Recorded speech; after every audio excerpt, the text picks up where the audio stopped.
And we have swapped over. Hey, hopefully people on stream can see and hear us. Say hello, everyone.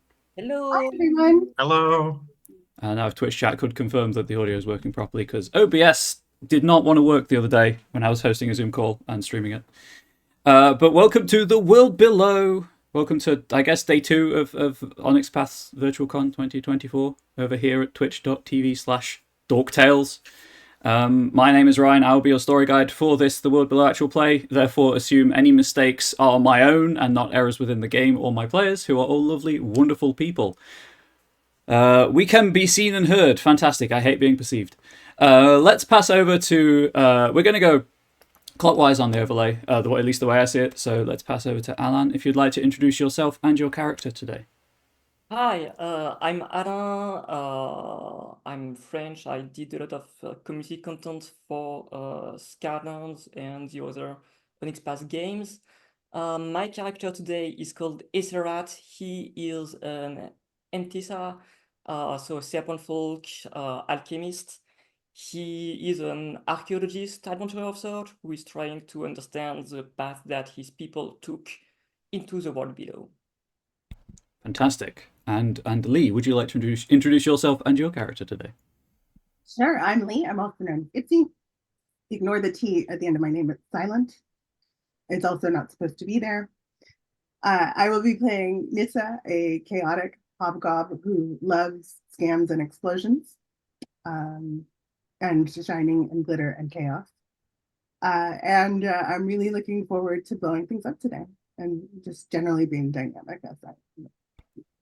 Fantastic. I'm American, but I live in Europe. Fantastic. And Caden, would you like to introduce yourself and your character for today's actual play?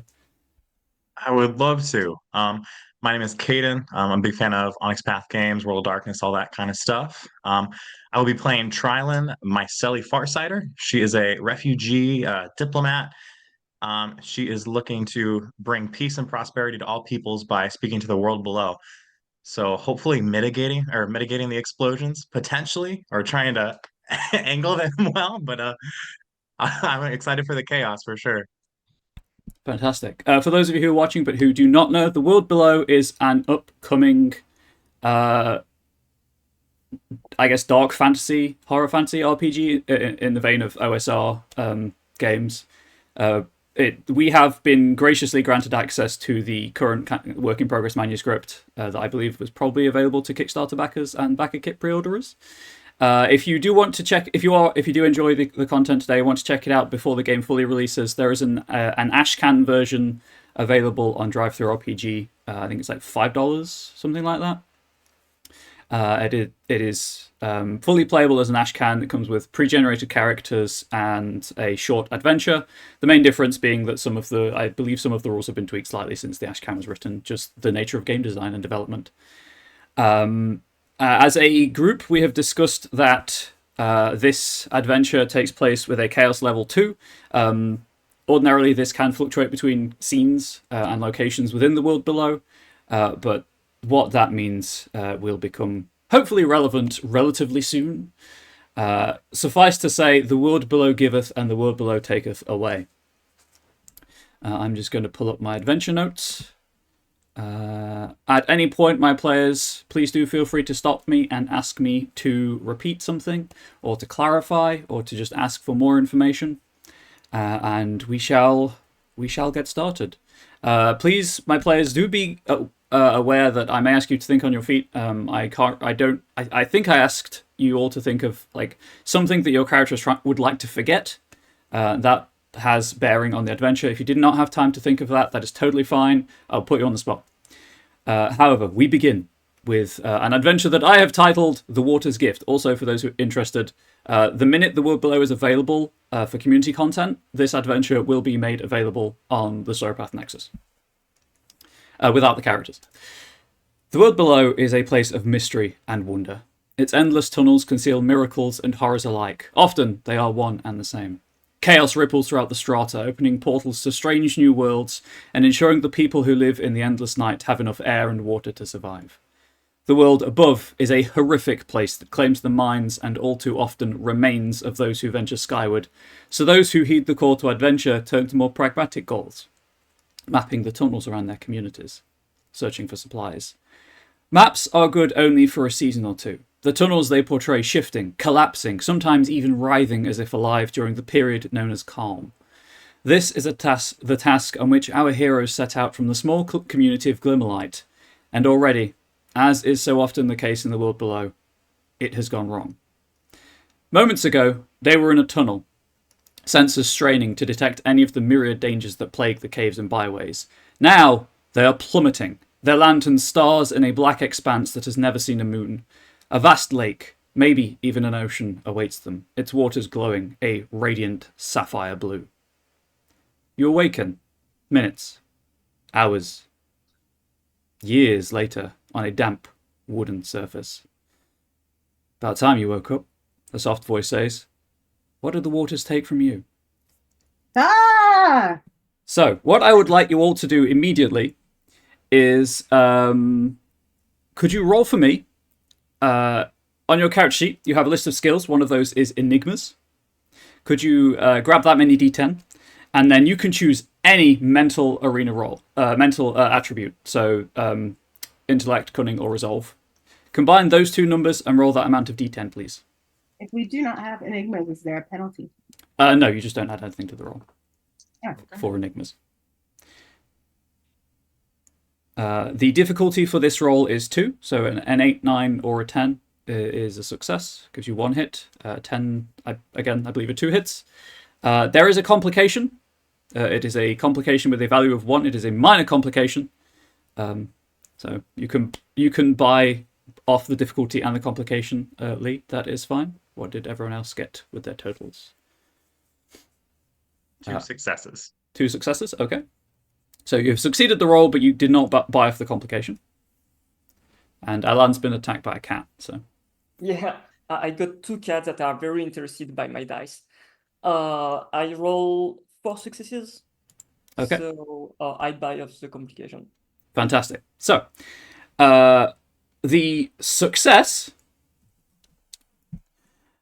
you remember your name and anything immediately related to your paths. So your paths are your dialectic, which for Trillin, for example, is mycele, a connection to the fungal network of the world below, and being a farsighter, and your origin, where you're from.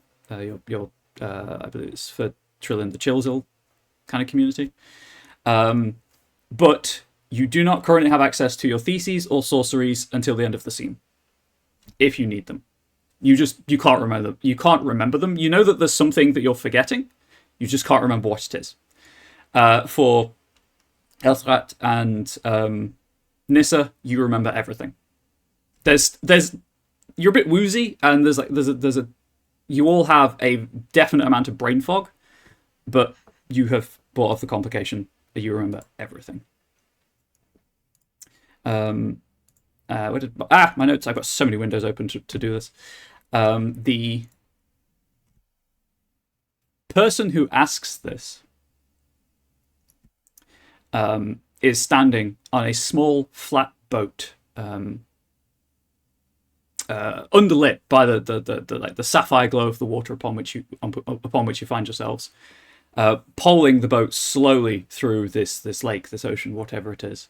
They are wearing a cloak, but appear to have 3 arms, 2 of which are using a pole, and 1 is resting on a tiller of some kind. And as I say, they have asked, what did the waters take from you? My boat. I think you have it. There is a moment of contemplative silence where this figure is... thank you, Plastic Age Plays. The figure is clearly considering how to respond to this. That is the first time that someone has ever claimed that in memory. Okay. I will give you this and some Latin and a seahorse if you give me my boat back. And what would I want with such things? Well, this is medicine. It'll stop you from becoming a zombie for 24 hours. When you say that, Good deal. do you have any points in empathy? Do I have points in empathy? I do, yes. Okay. Anyone who has points in empathy notices that the figure kind of stiffens. The polling through the still waters of the lake stops for a fraction of a heart. Maybe glance. It's hard to tell. Again, they're hooded and cloaked towards the direction they're polling the boat, and then they resume. I am quite well, but perhaps if you stay here long enough, you will find your own boat. Many things fall from the night above. Okay. I mean, what if what if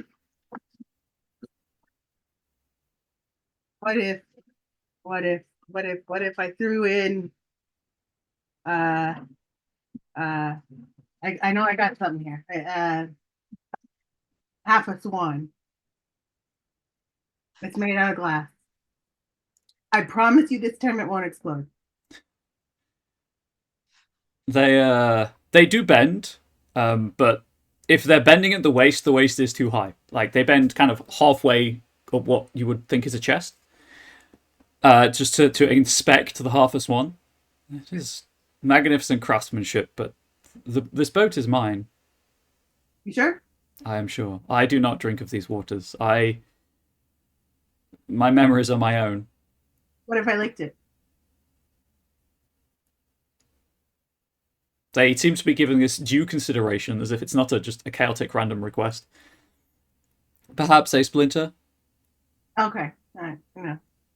No, maybe it's not my boat this time. Maybe. I got my eye on you. I'll follow. Who are you?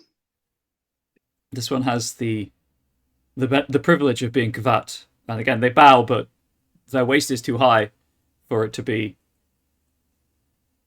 a proper, the average proportion of a humanoid within the world below. Let's say You're a quack. Kvat. This is my life. I pole. I rescue those who fall from the night above. I salvage items and objects from the dreaming sea.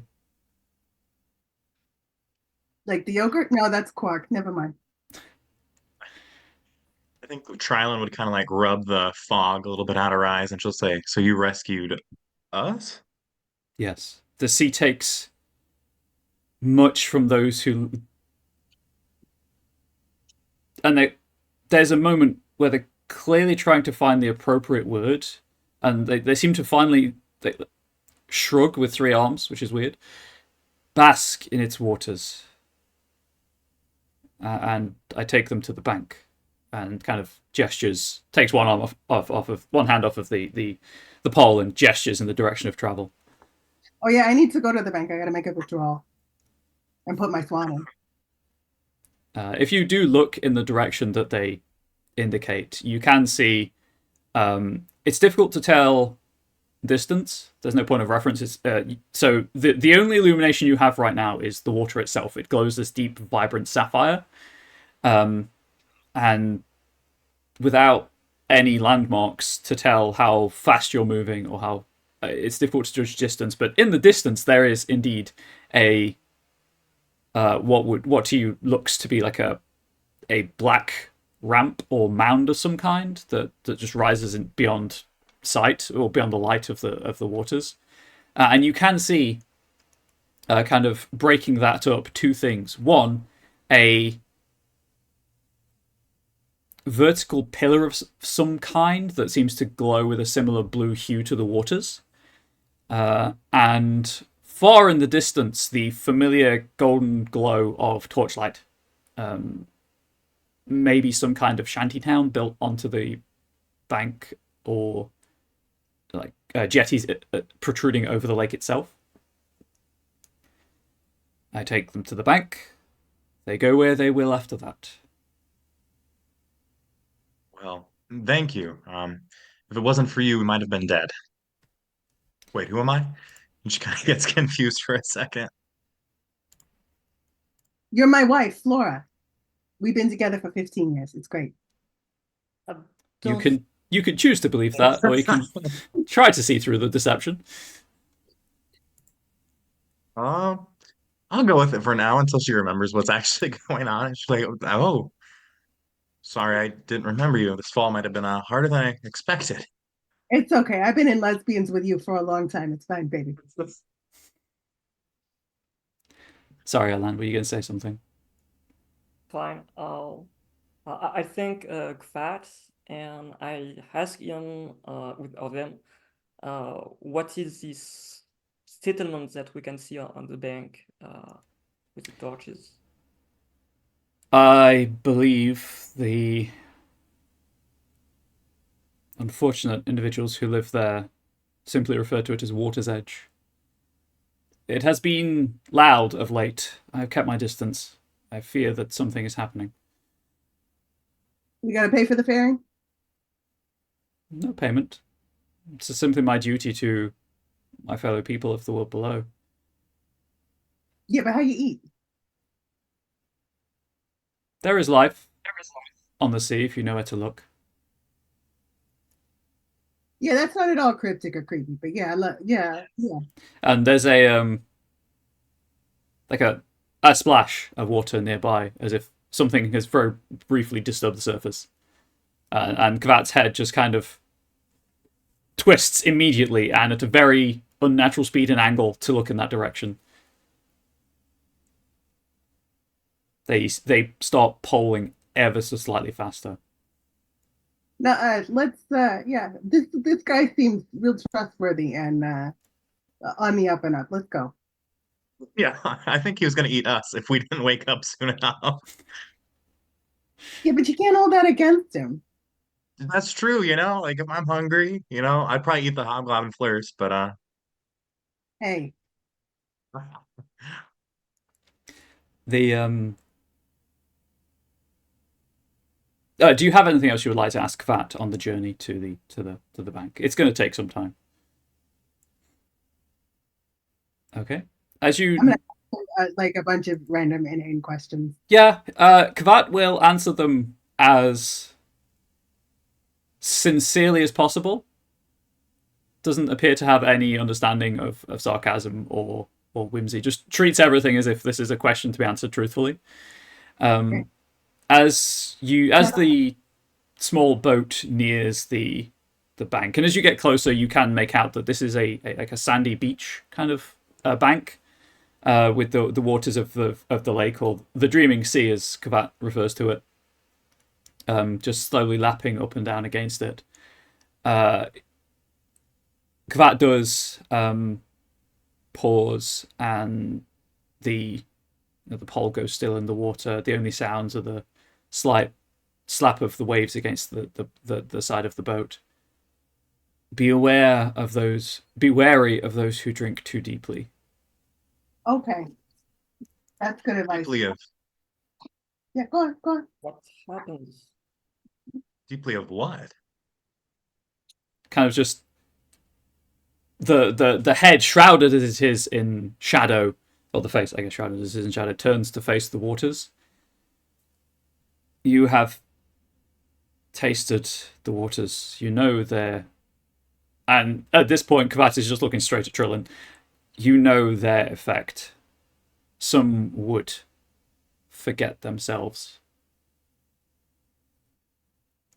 And Oh, the waters have a hold over them greater than any chaos or belief found anywhere else. Perhaps even stronger than the hold the well holds over the well lichers. That's disturbing. Thank you for your warning. Yeah, no, it's great. Here's your tip. It's a name tag and 4 nails. With like all due reverence, Kvat reaches out and takes them. And you realize Kvat has 3 fingers on one hand and 4 fingers on the other as they fold over. You can't tell how many on the third hand, but they take them and reverently put them in a small chest at their feet. The cloak, by the way, goes all the way down to their feet. You can't see their feet. Thanks so much, baby girl. We love you. Mwah. And See you again. they pole you over to the bank, and it is just a sandy bank. At this point, kind of, you do any equipment that you would reasonably have been carrying for for wayfinding, for mapping tunnels, you would have on you. So you do have lanterns and oil and things of that, or I guess fat to burn, and any weapons that you would have, you have on you. Trillin might be a little hazy right now as to how they're properly used, but they won't have any mechanical effect beyond. Just can't remember how to use your theses and sorceries. So as Kavat reverently takes these gifts and poles back out into the depths of the dreaming sea, leaving you on the pitch black, apparently sand. Well, I mean, you can see immediately that it isn't pitch black here because of the blue of the water. So on the cerulean sand of the beach, you are left alone in a. You know it to be a cavern, for you live in the world below where everything is a cavern. But you know instinctively that this cavern is perhaps larger than any you have ever encountered. In the darkness, in the distance between you and those lights, you can see, let's say, a pillar of some kind, emitting a similar sapphire glow to the waters themselves. What do you do? Right now, I'm looking for my bank card. I got 2 of them here. Here's for Rhea Oslo and Alana Turner. I don't know. One of them should get us in. I have this thing on me, and she pulls out a Moth Guild membership seal. I'm like, maybe that'll help if we have to talk to people. Actually, that Oh, would. yeah. That's like the best thing you could have in place of a bank card, which don't exist. The moths are the traders, and they're kind of respected for their being fair with their price setting. Yeah, we'll use that. That's better. That's much better. Yeah, I like that. Good job, babe. Kind of shrugs, like, okay. I knew I married you for a reason.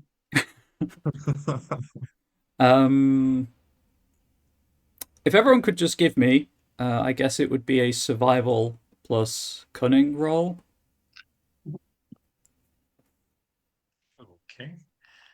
And it's difficulty 8, right? So numbers 8 or higher. Yeah, target number's 8.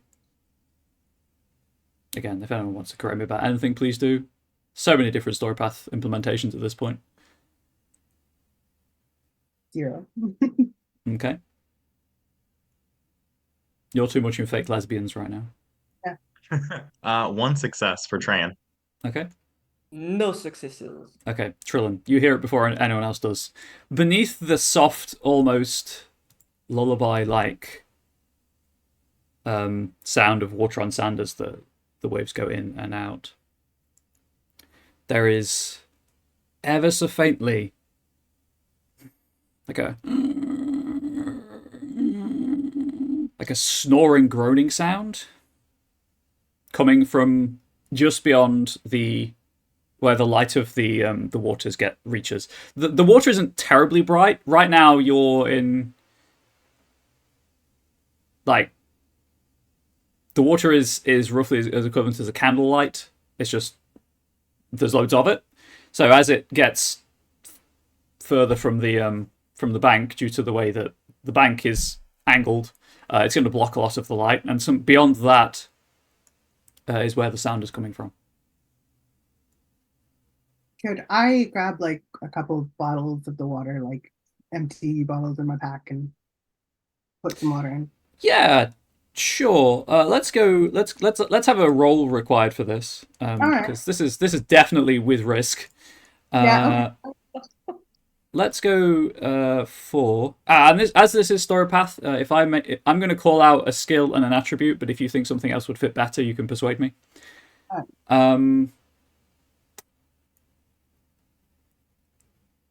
I guess just glancing at the skill list, because this is going to require steady hands to avoid the risk. Larceny is maybe the best option, but I could see an argument for athletics if you'd prefer. I'm good with larceny. And probably a dexterity roll All right, let's as do your that. attribute. All right. 3. 3? Okay, yeah. You can get some bottles of water. You get like slight splashes on the back of your hand, and your hands do go numb momentarily, but there's no lingering effects. I But- lost my Sure, you have like 3 bottles of dreaming seawater. wine. Yeah. Does it still glow in the dark when it's in the bottle? It does not. That is a very good question to ask. If you happen to look in the canteen or whatever you're using, yes, the water itself appears to be, apart from the fact that apparently it takes memories, it looks like normal water. And now that you've had chance to kind of acclimate to it, there is a soft briny tang in the air as well, as if it is salt water. Okay. But yes, Trillin hears that noise while Nissa is leaning down to fill up some canteens or bottles or whatever is easy to hand. Trillin will walk over, I guess. She'll make sure to keep eye contact and say, "Hey, I'm gonna go check this out real quick." All right. And she will walk over. Are you doing it quietly, or are you just kind of hiking up the bank to see what you can see? I think she'd be quiet as much as she can. Okay. But I would accept either larceny or survival for moving quietly. Larceny being kind of like thievery roll essentially, and because dexterity. yeah, dexterity, or because you're on sand, I guess stamina would work as well because you don't have pushed through the unstable footing. Okay. Whichever you would prefer out of those. I will go with we'll do dexterity. Cool. So the difficulty here is, let's say, 2, with a complication of 1 that you'll fall over if you don't buy for the complication because of the sand being quite loose underfoot. So I need 3 successes for that total to buy off the complication difficulty? Yes. If you succeed, I can't, like, falling over won't alert anyone to your presence if you succeed. You'll still get to the top of the bank and see what's on the other side as best you can. But you'll just be prone at the top of the bank. Awesome. Well, I only got 2 successes, so I guess I biff it. Okay. So you can choose, if you want, you can choose to fail and just climb the bank instead. I'll do that. And like remain standing at the top, you just make a bit of noise. So it's entirely up to you. You'll be at the top either way. It's just if you want to be standing and make noise, or not make noise but fall prone. I'm standing and make some noise. Okay. I'm just double checking something in the rules, which I have on a very small monitor, so I'm going to have to lean out of the way. Because I forgot to set the momentum pool, but I'm assuming it's the number of players to start with.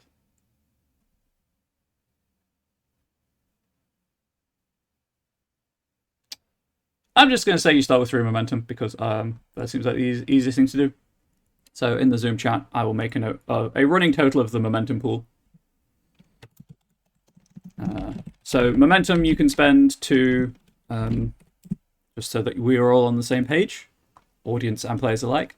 You can add an enhancement hit to an action on a 1-for-1 basis. So an enhancement is a success, but you need to get is a hit, sorry. But you need to get at least 1 hit for enhancement to count. You can spend 2 momentum to change a failure into a success, or a success with a consequence if there's a consequence attached to it.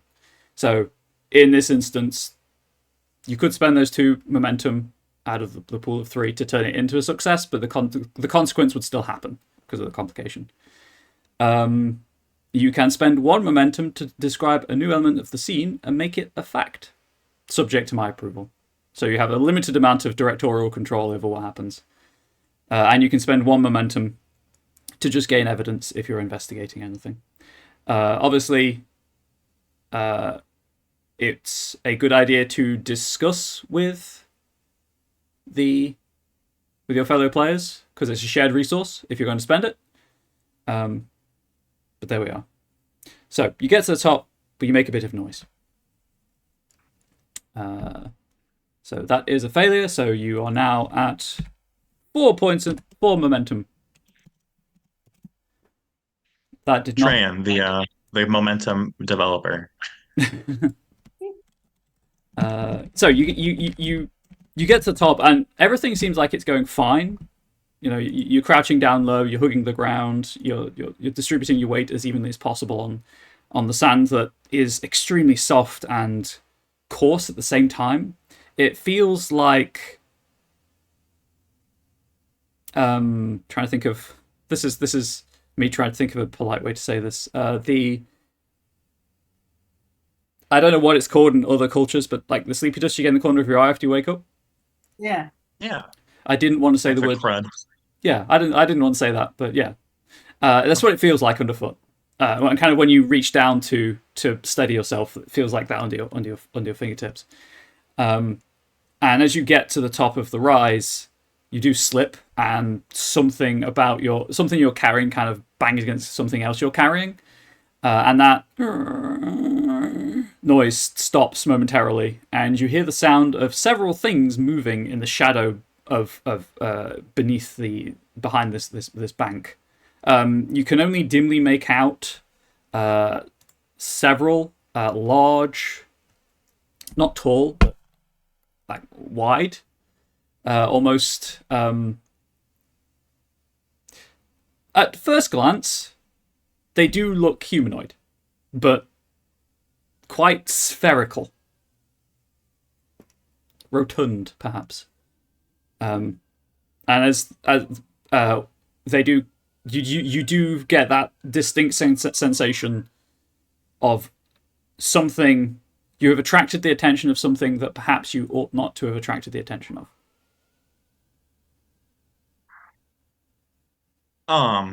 Well, in that case, she will look back to her party and say, what does Jack Sparrow say? He says, she says, time to go. And she like does like the Jack Sparrow jaunt away from whatever is crawling after her. Oh yeah, just I'm gonna hoof it off in that direction. Oh, well, let's go.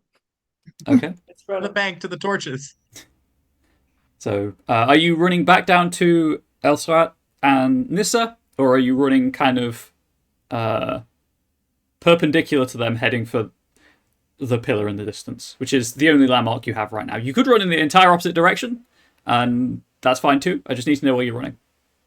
Yeah, you said there was like torchlight leading to like a settlement or a bank or something similar to that, right? Yes. So where you are right now is you're just on a sandy beach, essentially a sand dune area. In the distance is like far in the distance, you can see the soft golden light of. It looks like fireflies at this distance, but you know from experience that this is probably a settlement of some kind.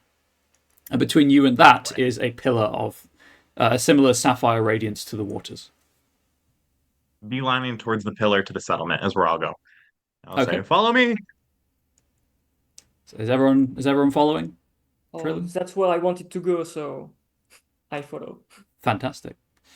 But most importantly, you're not being quiet because you're just running. I could I in fact get a I will allow this. I will allow you to choose your physical attribute for this role, but an athletics plus any physical attribute roll. Depends how you're running. If you like just head down power, that would be might. If you're being more graceful and light on your feet, that's dexterity. And if you're doing the tireless jog, that's stamina. I will use dexterity. I will also use dexterity. I also use dexterity. Okay. So please make your rolls. The difficulty for this is 2.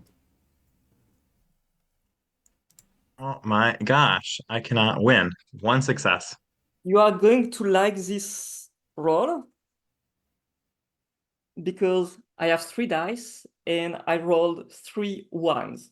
Fantastic. Absolute disaster. Disaster, you'll be happy to know, adds 2 to the momentum pool. Yeah. Because you failed so catastrophically poorly. So God, where's the Zoom chat gone? There it is. So we're now at Zoom 6. I'm not adding momentum for Trillian's roll because it wasn't really that kind of roll. It was just to see who gets caught. But I'm always going to reward disaster when it happens. I don't know why I typed Zoom. Please read Zoom as momentum in that message. So, Elsrat, as you are running, the sand feels extremely uncomfortable between your scales. And it's... As you're running, you're kicking up clouds of it, and and both Nissa and Trilin in front of you are kicking up clouds of it, and it's kind of starting to chafe uncomfortably, and you stumble and stagger, and as something, you don't quite get a glimpse of what, as it slams into you, kind of crests the bank next to you, and just slams into you. The good news is they aren't terribly good combatants. The bad news is it's essentially got the drop on you because you've staggered as you ran. So your defense is 1. If you wish to, you can... Oh, sorry. You can roll a defense pool if you wish to buy stunts to raise your defense. It's I believe it would be stamina in this circumstance. Now I'm going to... So if I roll my defense pool, does that mean that I don't have a offensive action afterwards, or no? So what you can choose to do, so you can just roll your defense pool again, which I think will be your stamina in this circumstance. If you wish to, you can roll double that number, but that takes your entire turn when it comes around to you. Given my bad luck today so far, I'm going to not roll my defense pool. Okay. I just have 3 in stamina instead. Okay. Yeah, so you still roll your stamina pool. You're just looking for hits to buy tricks with. Okay. That would be 1 success. 1 success? Okay, so if you want to, you can spend that hit to increase your defense to 2. Yeah, I'll do that. Okay. 1 second. I need to double check something. Again, this is just a consequence of knowing too many systems. Off the top of anyone in the game's head, if it meets it, does it beat it? I don't think so. I think you have to get higher. Well, I always go with ties go to the defender.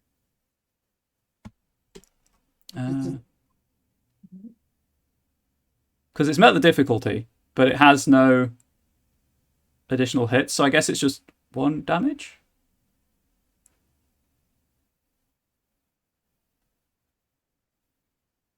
Sorry to people watching this. I haven't had much experience running the world below, but hopefully you're still enjoying it. Or 1 injury, sorry. For now, I'm going to say it makes the most sense to do 1 for Elsrat to take 1 injury. Okay. So just cross off an injury box. Yeah.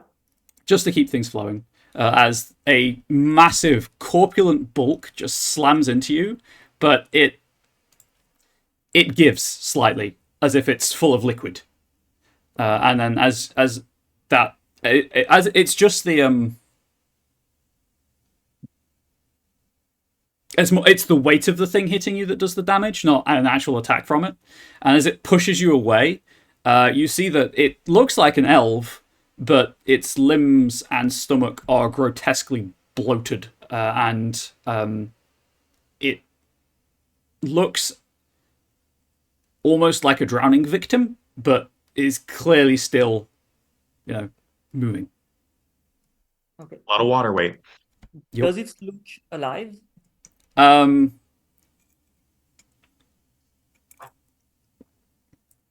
There was definitely warmth to it, like body heat, in that brief moment of contact you had.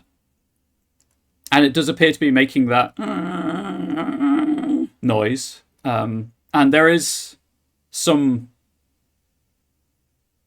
like, There is the rhythm of speech hidden behind the snoring, groaning noise, but no actual words. Okay. And you can't see any evidence of decay or putrefaction beyond just the bloating. Yeah, that's weird. That's really weird.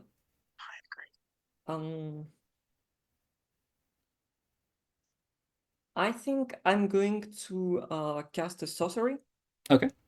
to get out of this. I want to cast. I'm going to cast Craft Animated Minion. Okay. So what I want to do is to animate rocks or even sand from the bank to create a kind of buffer between me and those creatures so that I can escape more easily. Yep, that works for me. I assume there's a roll required for that. Yep. Enigmas plus intellects. And that's one success and just one success. Okay. So I can't buy off the complication or the chaos. You cannot buy off the chaotic complication. So I will simply roll on the table provided in the rules. Yes. And we'll see what I get. And I can't do maths now. In the spur of the moment, I've lost the ability to do mental maths. Oh no. And now I need to open this chapter to see what this status effect does.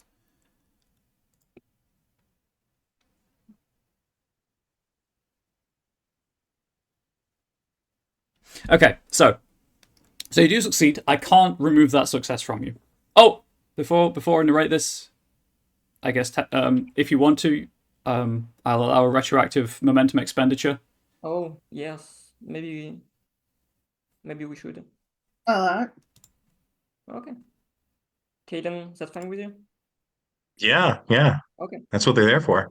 Yeah. Let's spend two momentum to get 2 additional hits and buy off the complication. Cool. Okay. So your momentum is down to 4. So how does Elthrat interact with chaos? How does spellcasting work for him? So I instill chaos into an item and that imbues it with false life. And I can control that item like a puppet. Mm-hmm. So it's I can animate something up to short range, and the item also counts as a creature, which has a basic minion template with a stable quality. So I don't know if I'm not sure what that means, to be honest, but maybe it does to you. And it follows my verbal commands and it acts on its own initiative. So what I'm going to do is I'm going to raise a cloud of sand and say cover me simply, and I'm going to try to run from these creatures. Okay, so the cloud of sand billows from the bank and forms into a crude humanoid figure. And for a moment, there's a wave of tiredness rushes through you as the chaos just present in the air in this cavern affects your control, but you dig deep to reserves of reserves of inner strength, inner chaotic strength that you have to tap on from time to time and push that effect off. And the animated minion does plant itself firmly between you and the figure that just slammed into you, seemingly holding it back for now. The rotund figure does kind of address the most immediate threat, which is this small sandy figure. Because I'm not doing this as in initiative, it'll be fine. So I'm just gonna double check something actually. What is the tag? Counts as a creature, basic minion template with a stable quality. Hey, guess which document I don't have open? Dangers of the world below. I would like to also like add to the cover of their escape. Okay. All right, if I may. Yep. I'm gonna pivot on my heel. I'm gonna turn around and I'm gonna grab one of my smoke bombs. It's not really a smoke bomb. From my bag, and I'm gonna just hurl it as hard as I can and scream diversity wind. Blah! And so that when it explodes into a cloud of candy scented rainbow colored glitter. Okay. Is there a role associated with that? Well, it's just a standard ranged combat, I think.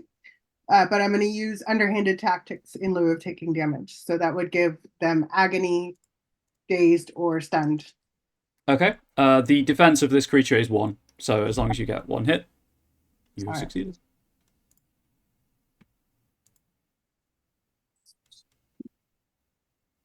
Four. Okay.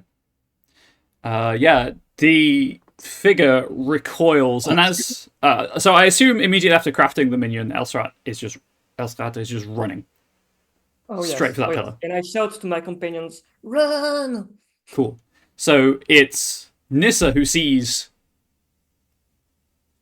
3, 4 more of these figures cresting the sandbank. It's an awkward shambling run following you as that smoke bomb, glitter bomb goes off. And out of the does Nissa like watch the effects or just turn and run? I mean, she's fairly aware of what will happen if you throw a candy scented glittery rainbow smoke bomb at people. So she's gonna check, but she's gonna be like backing away as she does so. Okay. So what you see, cloud of glitter, essentially. It looks very strange in this cerulean sapphire half light given off by the water. But it, the glitter bomb explodes as you expect it would, and you see the figure swing wildly at the waist high minion made of sand, and the minion, following its orders of essentially just keep them off of me, attacked back. It's not elegant. It's more just like a straight body blow. I have the temp. Would you like to roll for that, Alan? Yep. I mean, as you created it specifically to defend you, I'm happy to say that its primary pool would include combat. So that is 5 dice as the pool. Yep.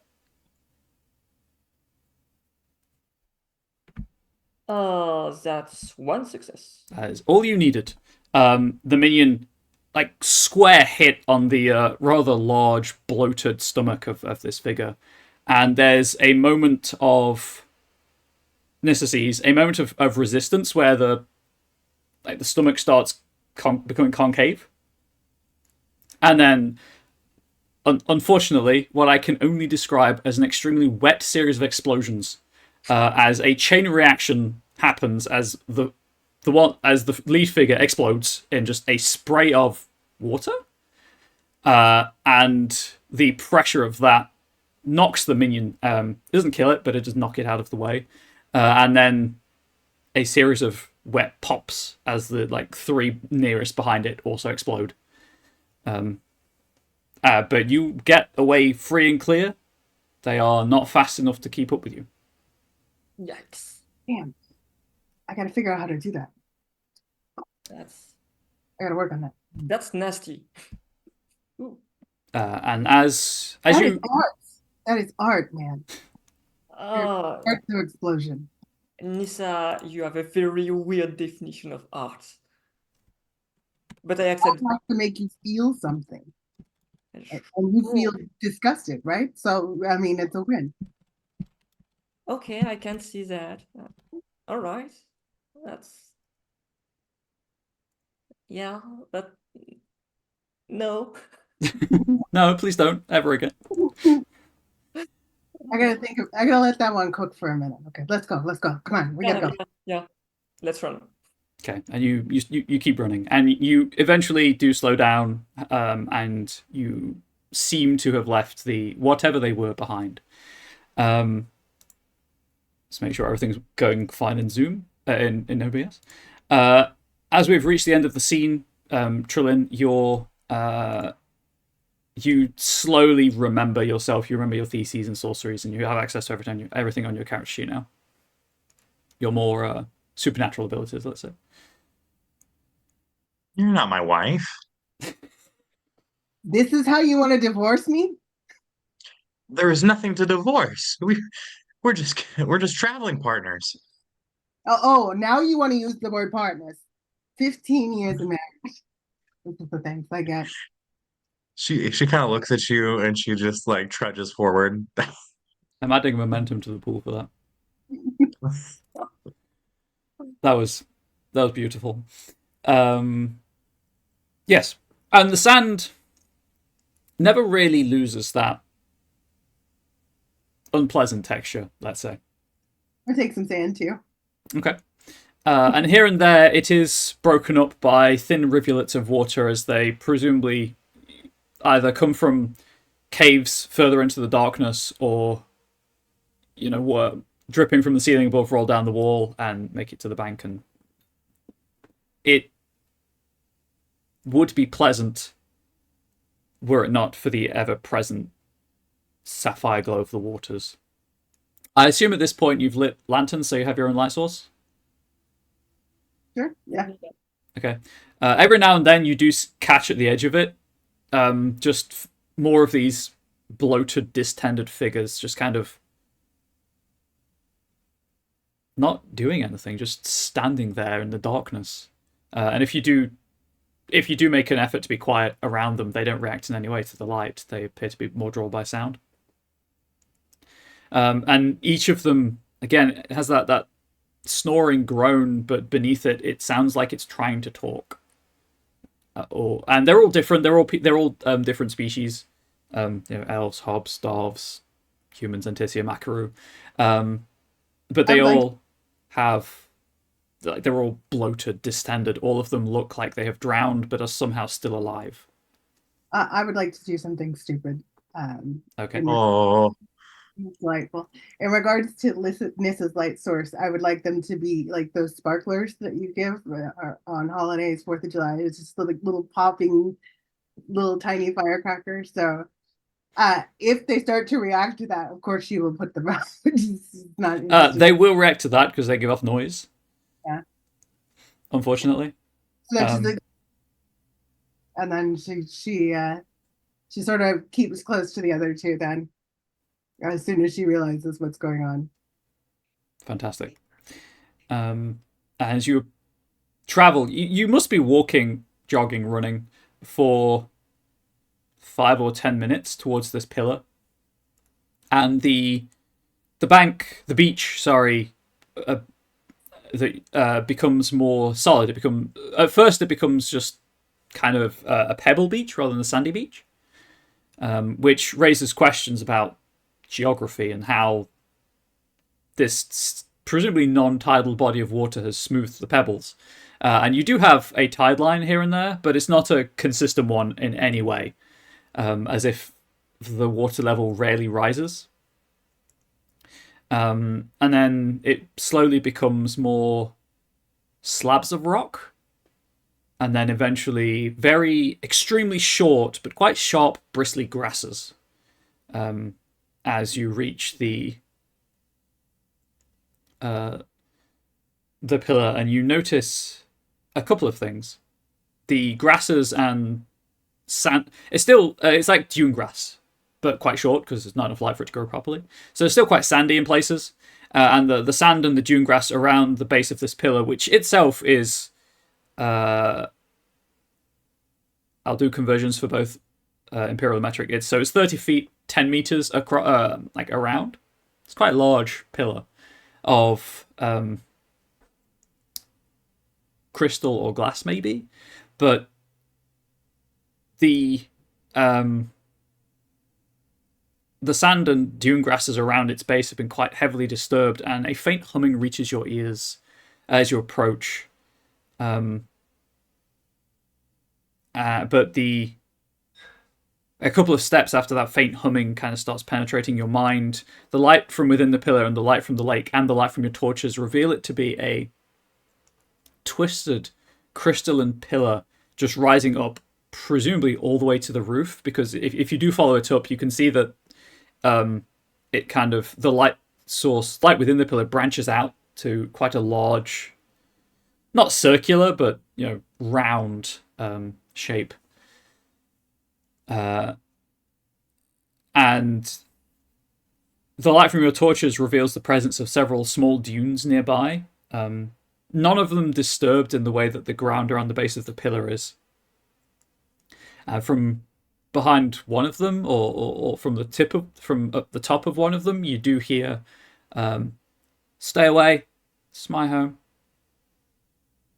But that is the scene as you approach the first landmark.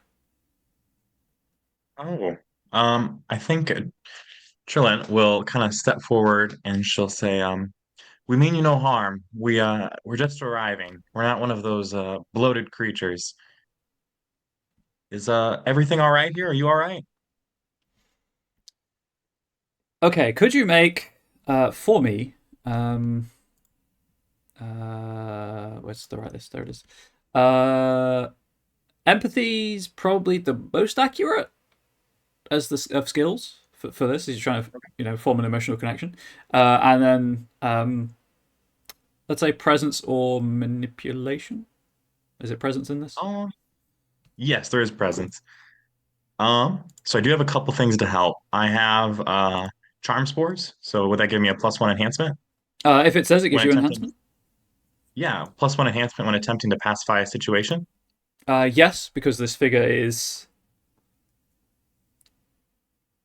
not aggressive as such, but they are extremely wary of you, and there are high emotions. Emotions are running high. Okay. And would you say a negotiator would apply with a +1 enhancement to influence roles during diplomatic talks? Probably not, unfortunately. Okay. What about striking? She's really kitted for this type of stuff. You attract the attention and gain +1 advantage to any social role that benefits from your wow factor. Oh, for sure, yeah. The person you're talking to has not seen anyone like you ever. Okay. What is the difference between an advantage and an enhancement? I know the enhancement's one extra success. What about the advantage? So an advantage, if you've played, have you played like Trinity Continuum or Scion? Yes. Advantage is scale. So I believe this would grant you an extra 2 enhancement because of the difference in advantage. Okay. So 3 enhancement. Awesome. Okay. Empathy presence. Here we go.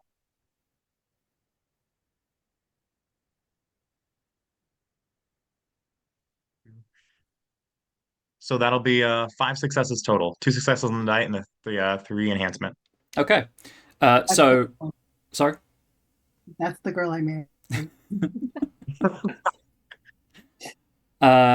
So it was difficulty 2 because of what's happened recently. So that's fine. So you have 3 hits left over. With those additional hits, you can buy influence tricks because you're trying to influence this character. It's influence sounds very shady for what you're trying to do, but mechanically that's what you're doing. Okay. What you can do with those 3 additional hits, so if you wish to, you can create a bond with this character. Mechanically, you wouldn't get any benefit from creating a bond, but it's like a deeper relationship with a specific character rather than just, hey, we're friendly with each other. You're like, hey, we're friends. So that costs 3 hits. You can use 2 hits to change their mind about something. You can use 2 hits to persuade them to do something for you.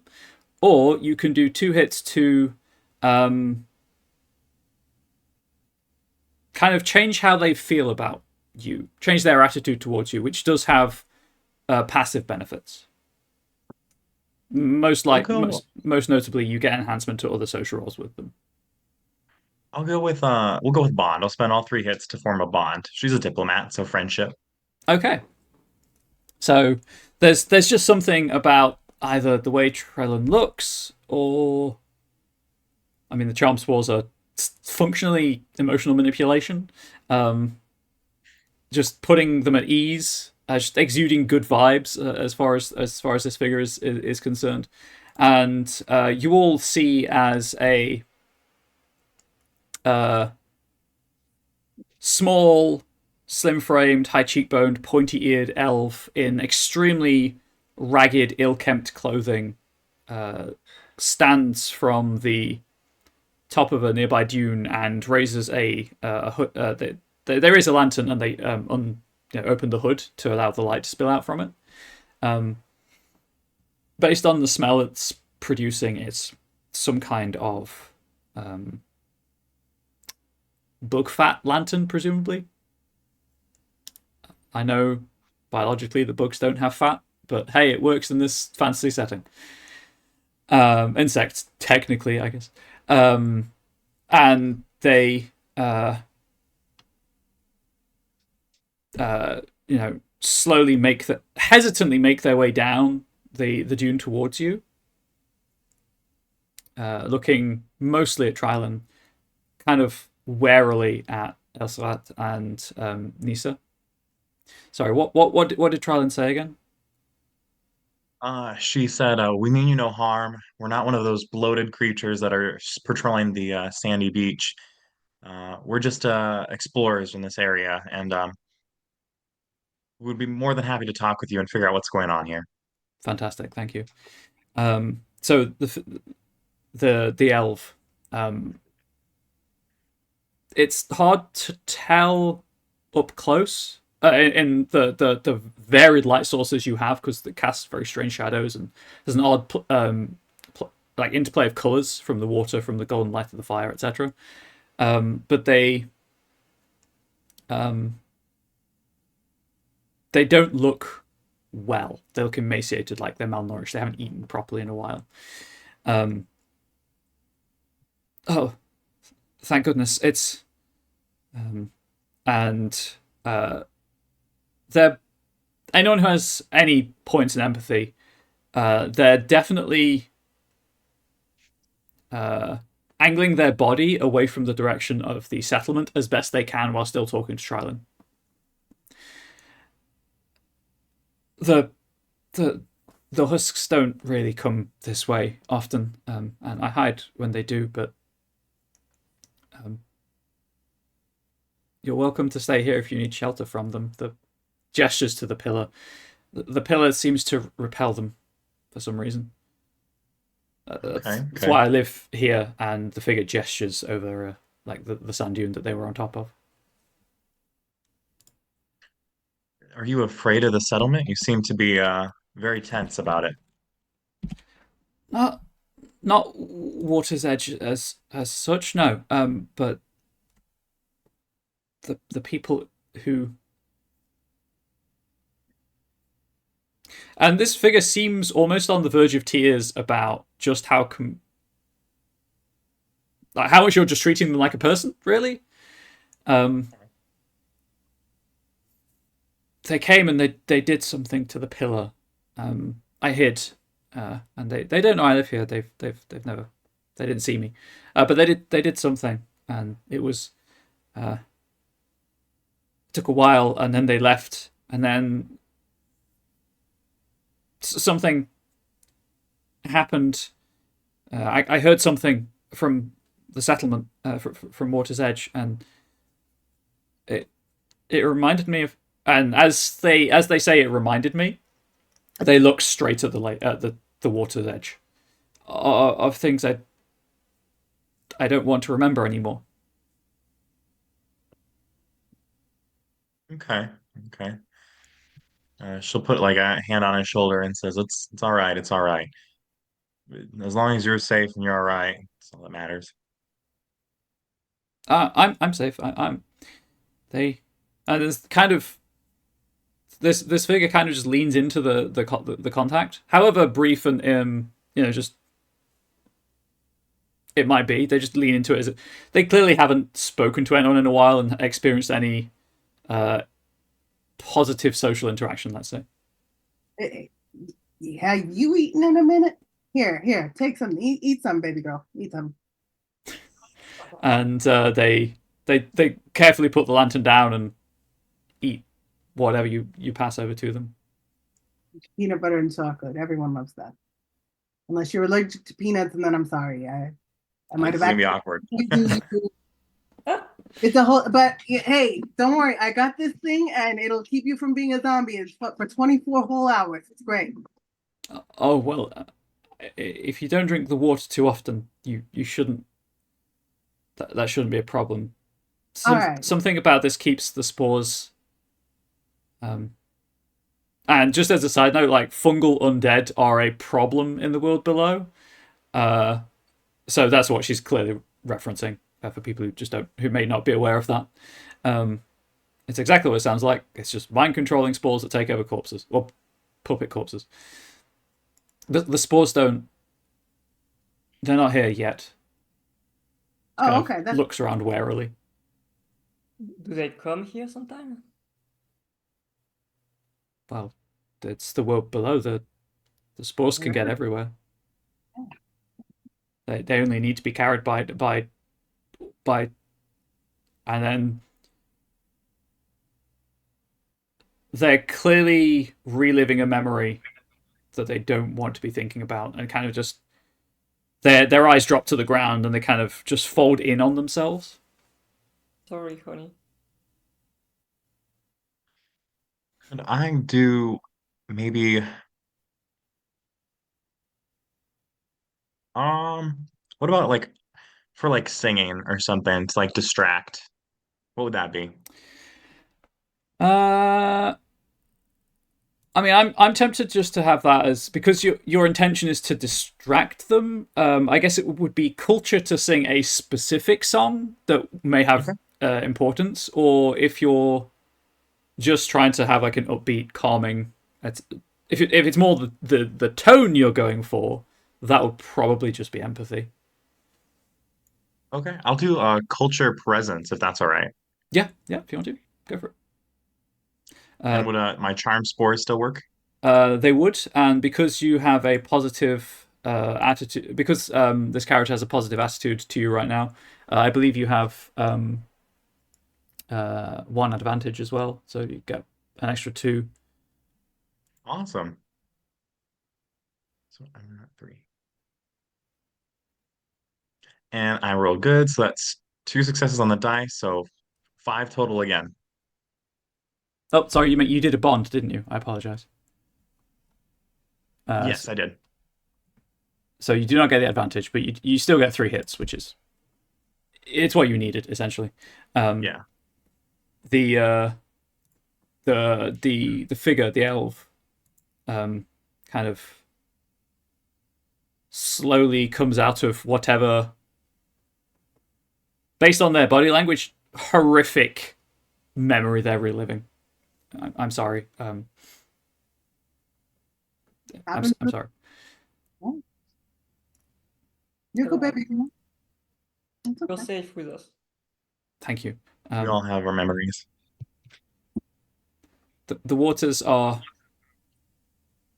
a blessing and a curse, and well, we all have to decide if we want to forget.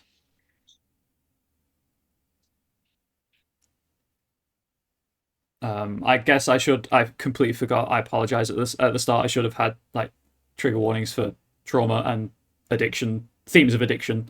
I do apologize for that. But as it's more relevant now, heading into it.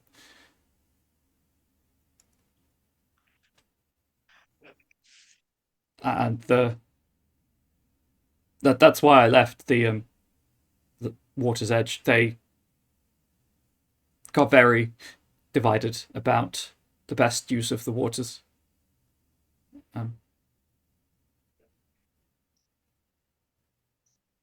Lee, you might be muted. No, I just didn't say anything. Oh, okay. No, we're not going to blow it up. You guys never let me. Well, I am There a are people there. I'm a member of the Moth Guild. Maybe I could potentially we could potentially figure out what's going on and hopefully set something right so it's not so divided. Yeah, We're stronger together after all. yeah, she's a real big mafioso. Mafioso. What does that I'll even get mean? our Uncle Carmichael over here. We'll sort things out. Yeah, That it used to be good. In Water's Edge, it used to help, and people would come, and there were boundaries, on what we could, on how much we could drink and things. But it's not like that anymore.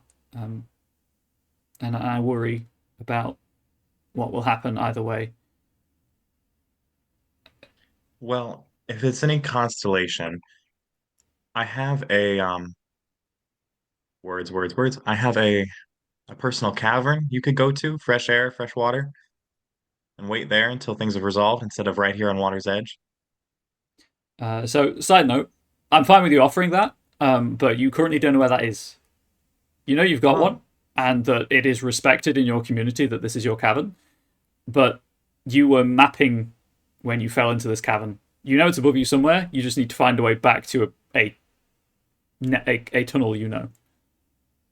and she'll add in the end there. And if I find it back, you're very welcome. Thank you. I need to decide if I want to forget. yeah. Do you still have people in Water's Edge? Mm, Family, friend, it is not. community? People come here because they have heard of the waters, and they either choose to forget, or they stay until they have made their choice, like me, or they realize that they would rather remember and return to family, friends, community. It is a very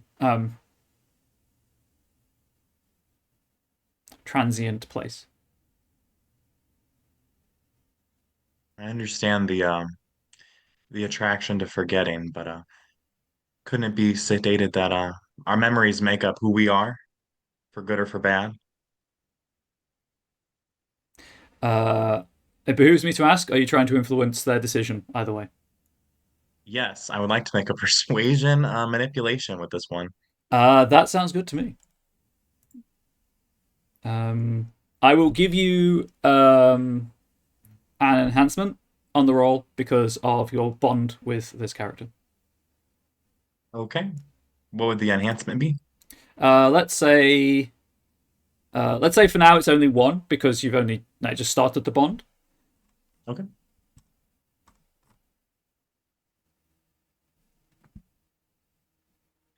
Okay, with 7d10, I got 3 successes plus the enhancement would be 4. Fantastic. Um,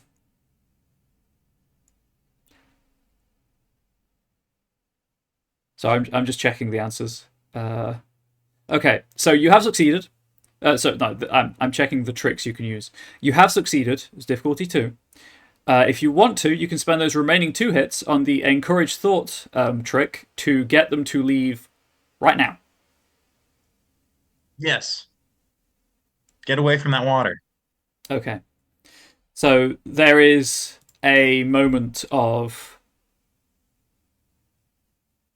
consideration where there's a spark behind their eyes that hasn't been there before as you persuade them to leave, to remember who, to choose to remember and not potentially risk becoming whatever it was that attacked you.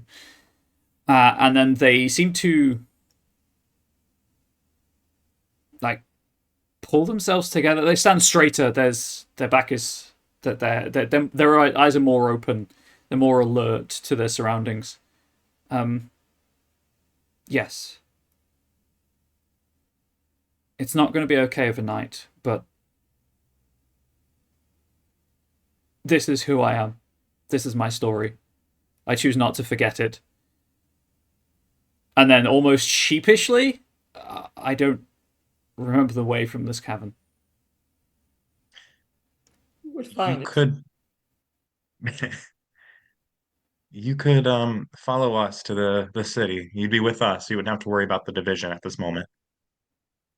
Okay. And they turn clearly to go and get whatever belongings they have. The other side of the sand dune. For the moment, you are alone by the pillar. If you would like to investigate the pillar, Annie. What's your name, baby girl? What? Like baby girl the whole time. Myril. You comes back over the sand dune, which you know is traditionally a femme elf name,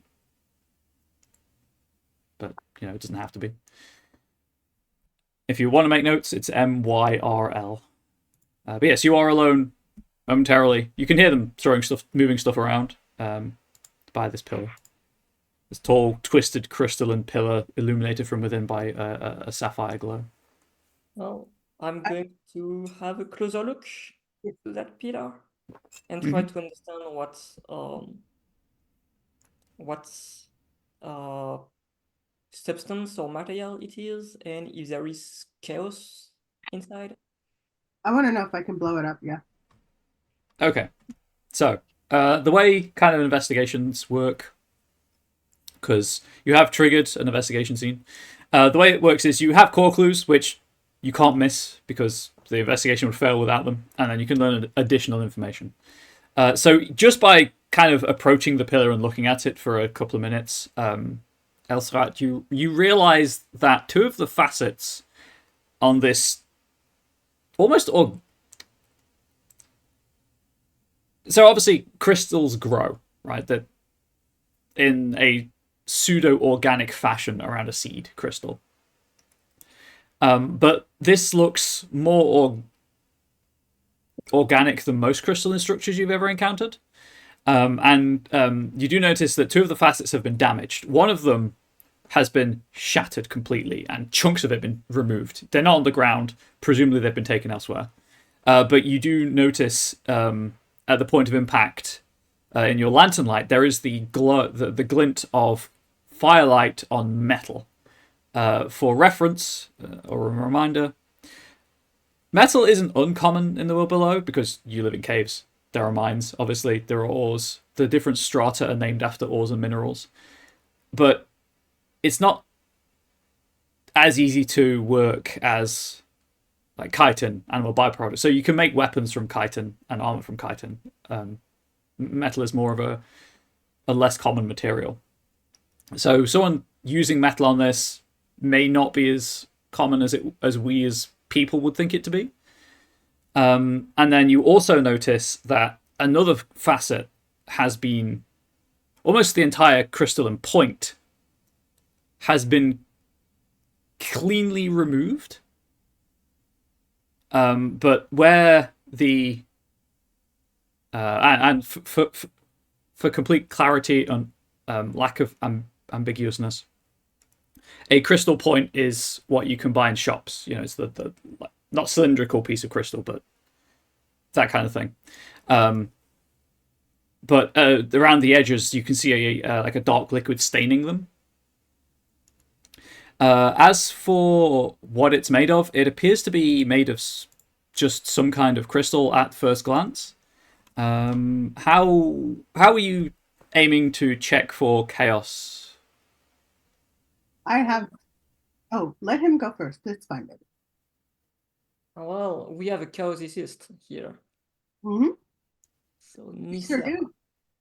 I have sense chaos. Let me see what that does. let me know. I think it Does just smell chaos to you?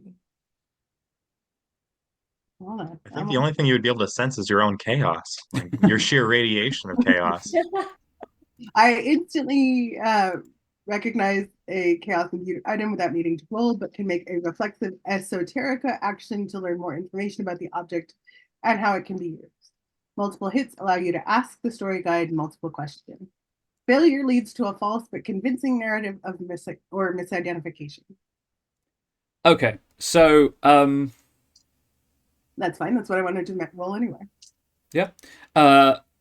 So you don't need to roll. This is not. This itself does not have chaos within it.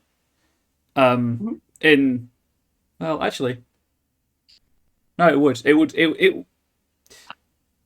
It radiates a strange form of chaos. Let's say. Okay. I would like to make that esoteric roll though. Okay. I guess would it just be esoteric, or would you add an ability, an attribute to it? I was going to suggest cunning. Yeah, that works for me.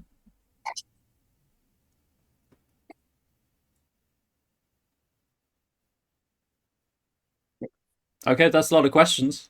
I would like to distribute my questions among the group if anyone has a smarter question than me first. Okay, that's fine. Because my question is basically, can I explode it? And if not, can I figure out a way to explode it? Use it for explosions. Okay, So, we'll Like answer the that. most. We'll I'll answer. let the others go first. Okay, does that so before we answer the most important question, Alan, Caden, do you have any questions about this pillar? I think I think Tran would be she'd be helping her new friend Merle kind of pack through things. So I don't think they would be exactly focusing on this pillar. So I think the vote would be blow it up for Tran, as she doesn't know what's going on. Okay, and Elsrat? So for me, I think I would like to know if there are spirits or memories or thoughts somehow trapped or I don't know, channeled through that pillar. Okay. So I don't know how Nisa intuits this, but just through that natural chaotic connection, the crystal itself is a conduit Mhm. that can, and this would be like another question if you wanted specifics, but it can take memories from one person and it channels them elsewhere. Okay, so I will relay that information. Nisa, I think I don't say it enough, but I love you. Thank you. I'll be to know. And just kind of studying it and the amount of detail that Nissa needed to learn this, kind of just half glimpsed within its facets, you do see your own memories, kind of as if through a fog. Reflected within the crystal, within the crystal and pillar itself. Hey, look at this. Can you see this? I remember that. God, that was beautiful. Oh, that had to be what, 3-4 kilotons? Oh, everything came down. Oh man, I love my job. What are you looking at? If you look in the crystal, you can see your memories. It's great. Uh, I got an idea. yeah, but And it's not exploding things this time. I'm even more concerned. Yeah. If does Elsrat look in the crystal as directed? yeah, I think I look into the crystal. You see dark, elongated shapes swarming between buildings.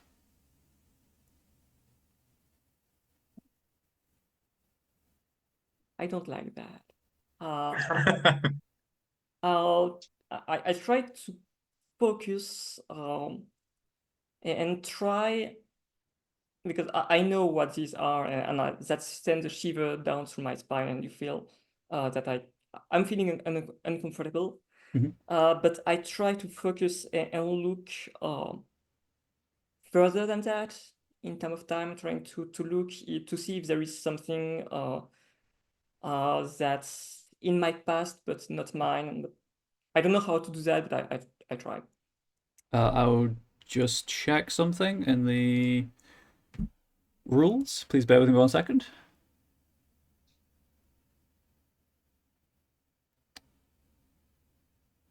I'm happy in this instance if you want to roll like esoterica and intellect, I guess, because you're trying to or resolve. Resolve. I think it fits the best. Yeah. Let's say it's difficulty 2 with a minor a minor complication, so it's just a level +1 complication. Well, I have 2 successes, and well, let's roll with the complication. Okay. So you look into the pillar, and you do like, it takes a couple of minutes to realize this, but you do have some level of control over the memory that you see within it. And you also realize, as you do, that you've forgotten what you were seeing in the crystal. As in, like, you saw something within it. You just can't remember what it was. And there's just a slight feeling of loss as you've forgotten something in your past. I think I'm going to get a little bit angry and shout to the crystal, "No, show it to me! Show it to me!" Okay. And as you do that, as you have that sense of loss, and as you functionally beg the crystal to show it to you, the ground shakes ever so slightly beneath your feet, and there's a how to describe this? I don't know if you've seen nature documentaries or whatnot, when a geothermal vent opens and you get that massive plume of superheated water rising to the surface. That's the kind of sound you hear from way in the distance of the sea. Oh boy.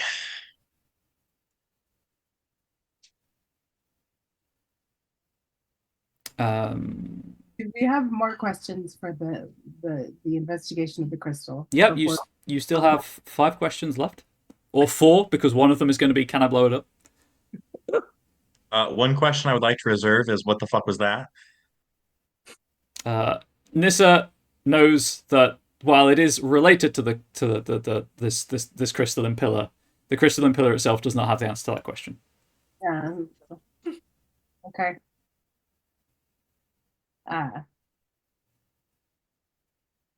So I have another question on reserve. So are you guys done with asking your questions?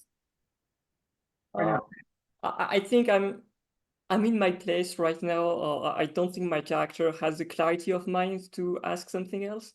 Okay. So go ahead. All right. So before I find out if I can explode it, which is an ultimately important question, I'm not going to deny this aspect of my nature. I want to find out if I can sell it.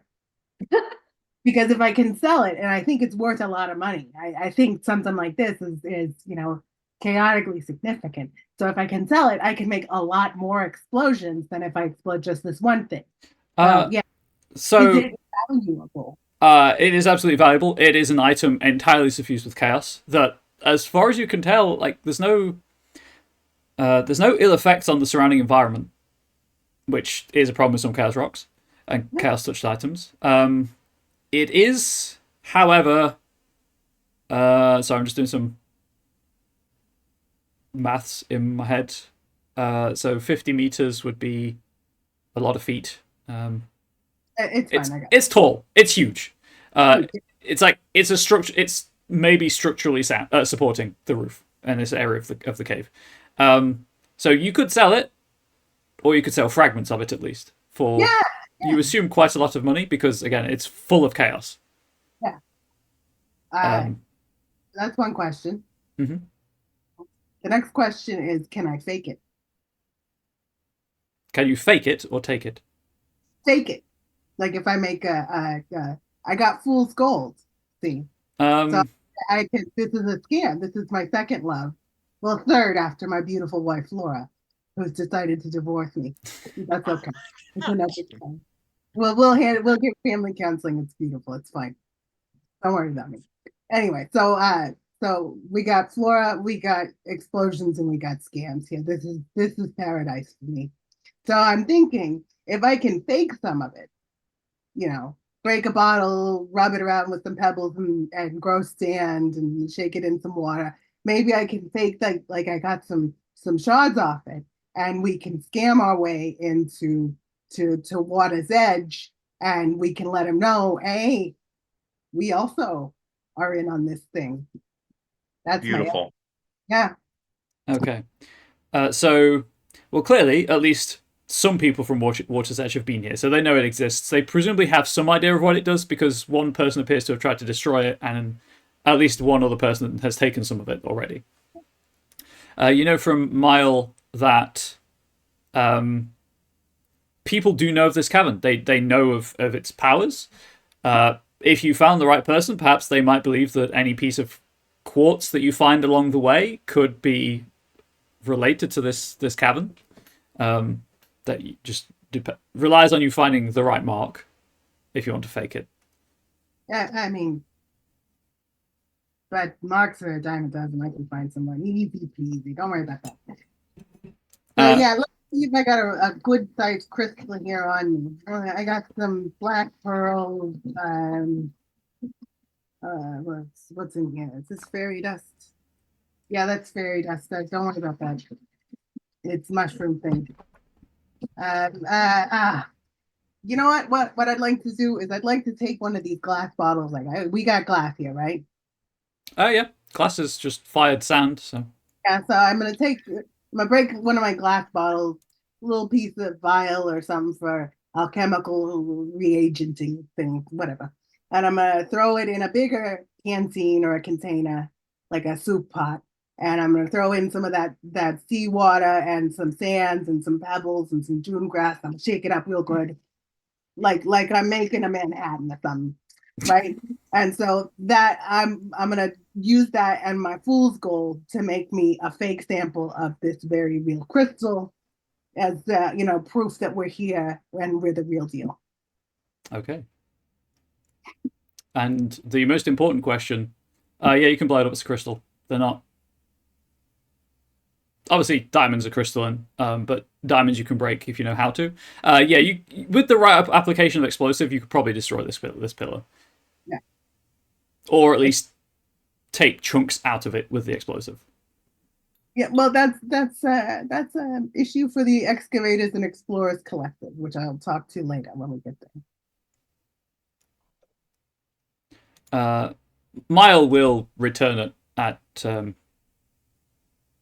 any point. Yeah.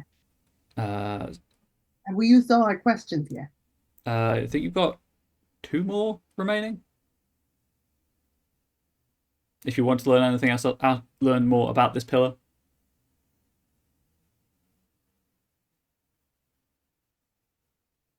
How long ago did they try to break it?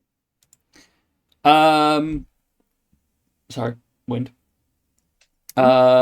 Based on the evidence available to you, just from kind of, I guess, latent chaotic bleed into the atmosphere, and the fact that there is none from any of the points of damage, you know that it was done at least a day ago. You could just ask Mile, who was here and has told you about it. Yeah. And what's the dark liquid? The stain that's on it? That would be a medicine plus intellect roll. I'm not a smart woman, nor am I a doctor.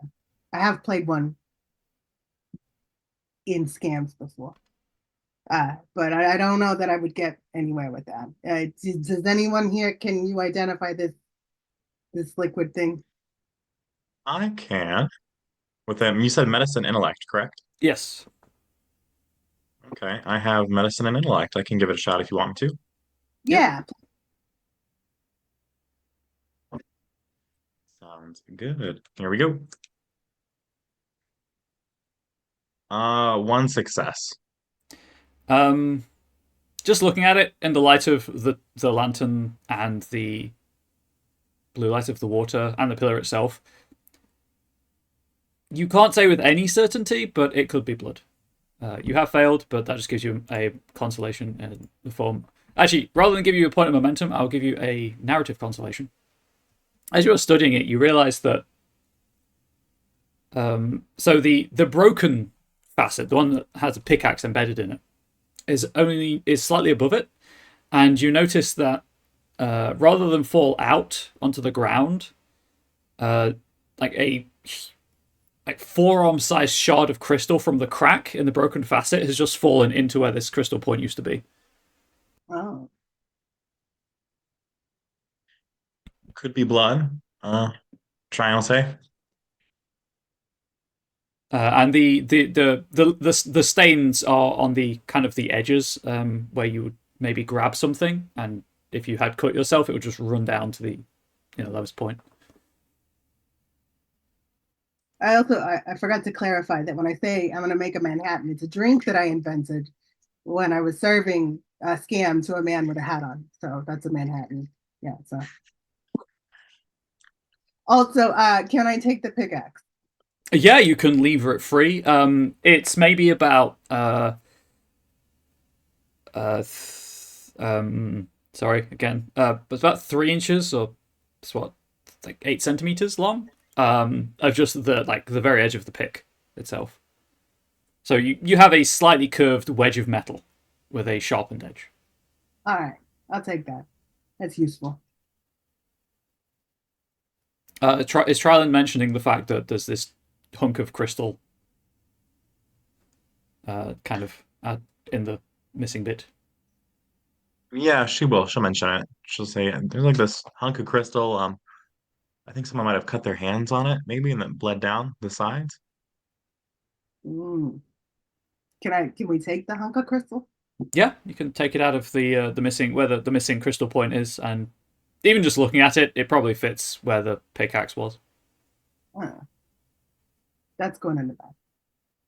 Okay. So now I have a fake one and I have a real one. Mm-hmm. So I can show them the real one and sell them the fake one. This is how the scam works. That is how historically how that scam has worked. Yes, if I have a white van, it would sell it even more. I don't have that here. I'm not even sure what a van is, but we'll get there. Dreams of the future. Yeah. I saw it through a chaos portal. It's beautiful. So I think I'm ready to go, unless there's more stuff for me to steal or scam or people for me to explode. if you do ask, by the way, so I think you mentioned you might have that you were thinking of it. The people from Water's Edge came and did whatever they did here the last time that Mile was awake. So within a day or two. So presumably, there's no way of telling time as far as you can tell. But Mile has no way of telling time anyway, as far as you can tell. So presumably it's within the last day. That probably is leaning into your mental issues, is because when you lose your sense of time, you start to lose your sense of identity as you lose your relational factors to the social world around you. And you lose your sense of place in the world. So that could have something to do with it. Maybe if you get out and see more, go on a date. It doesn't have to be a date. Maybe you just, go to a game night at the local pub. You'll be fine, baby. Well, I think just getting home is the important step first, and then I'll take it from there and see how things go. If there's any home left to go back to. If not, you can always make a new one. If not, I might head for Telver's Hearth. What? You know Telver's Hearth is one of the biggest settlements within the world below. Oh yeah, no, I just didn't hear you. Oh, sorry. I'm deaf, and it's the tinnitus from all the explosions. Speaking of all the explosions, as you are having this conversation and kind of turning to look towards Water's Edge, your next destination, there is a flare of, it's going to sound weird, but roll with it, pure black light. Somehow blacker than the blackness of the darkness above you, the lightest expanse of the roof of this cavern. And then a moment later, the ground shudders beneath your feet, and the sound of an explosion reaches your ears. And Nisso, as you are a chaosicist, and you are attuned to chaos in a way that very few people are, there is the definite backwash of a chaotic explosion. Just rippling out above Water's Edge.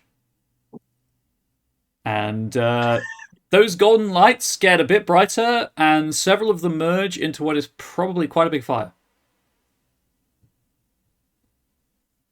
Oh dear. You take me to the most romantic places. Mile screams, but stands her ground. What's going on? I don't. Like I said, I said the divide was when I left. They were just arguing. I didn't think this would happen, Well, there's always explosions. but I think the way out is past there. Then let's go. Come on, we are missing explosions and the potential for further explosions and shockwaves and aftermath. This is brilliant. I gotta go. You guys can catch up with me. I'm gonna head out. Oh boy. We're going with you. Yeah, we're Okay. falling close behind. Yeah.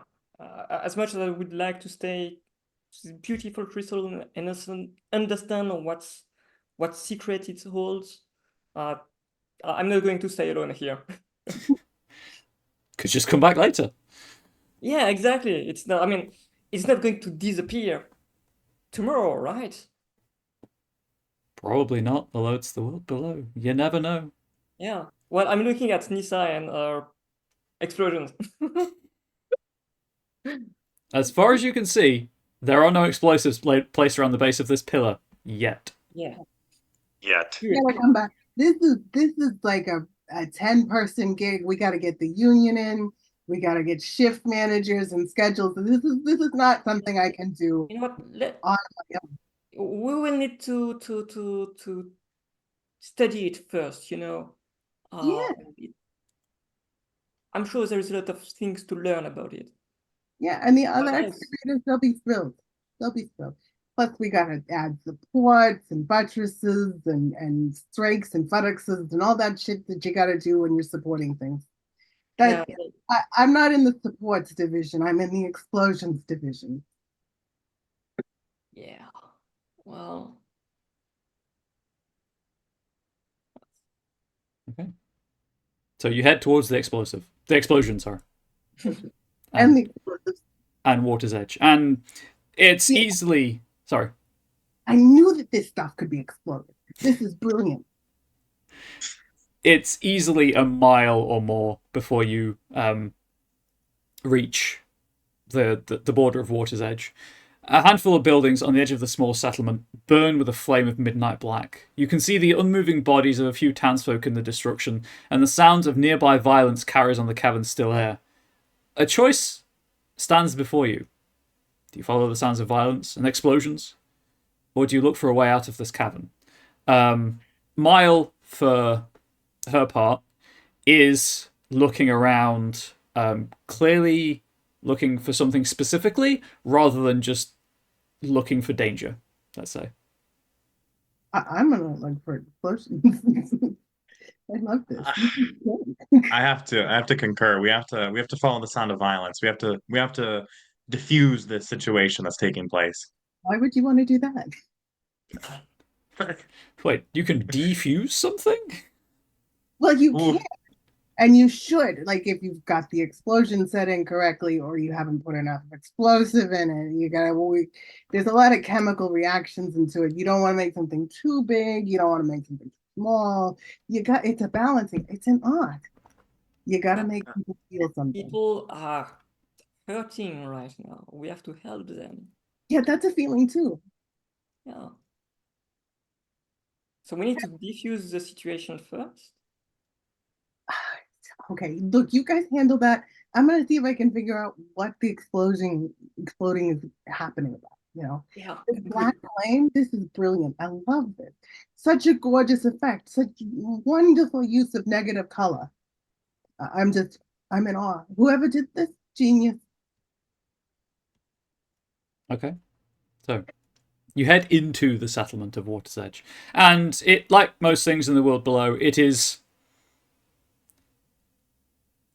People have clearly built this place to stand the test of time, knowing that that is ultimately a futile gesture as the world below acts in whatever way it wishes to, particularly during the period of calm, when tunnels and caverns and things are likely to change. Or or may change, let's say. So these are quite sturdy buildings. There must have been at some point a portal somewhere to a wood, because they are mostly made of a material that you recognize as wood, although that is not native to the world below, apart from certain higher strata, skyward, where light penetrates from the world above, and some trees can grow after a fashion. But this wood is unfamiliar to you.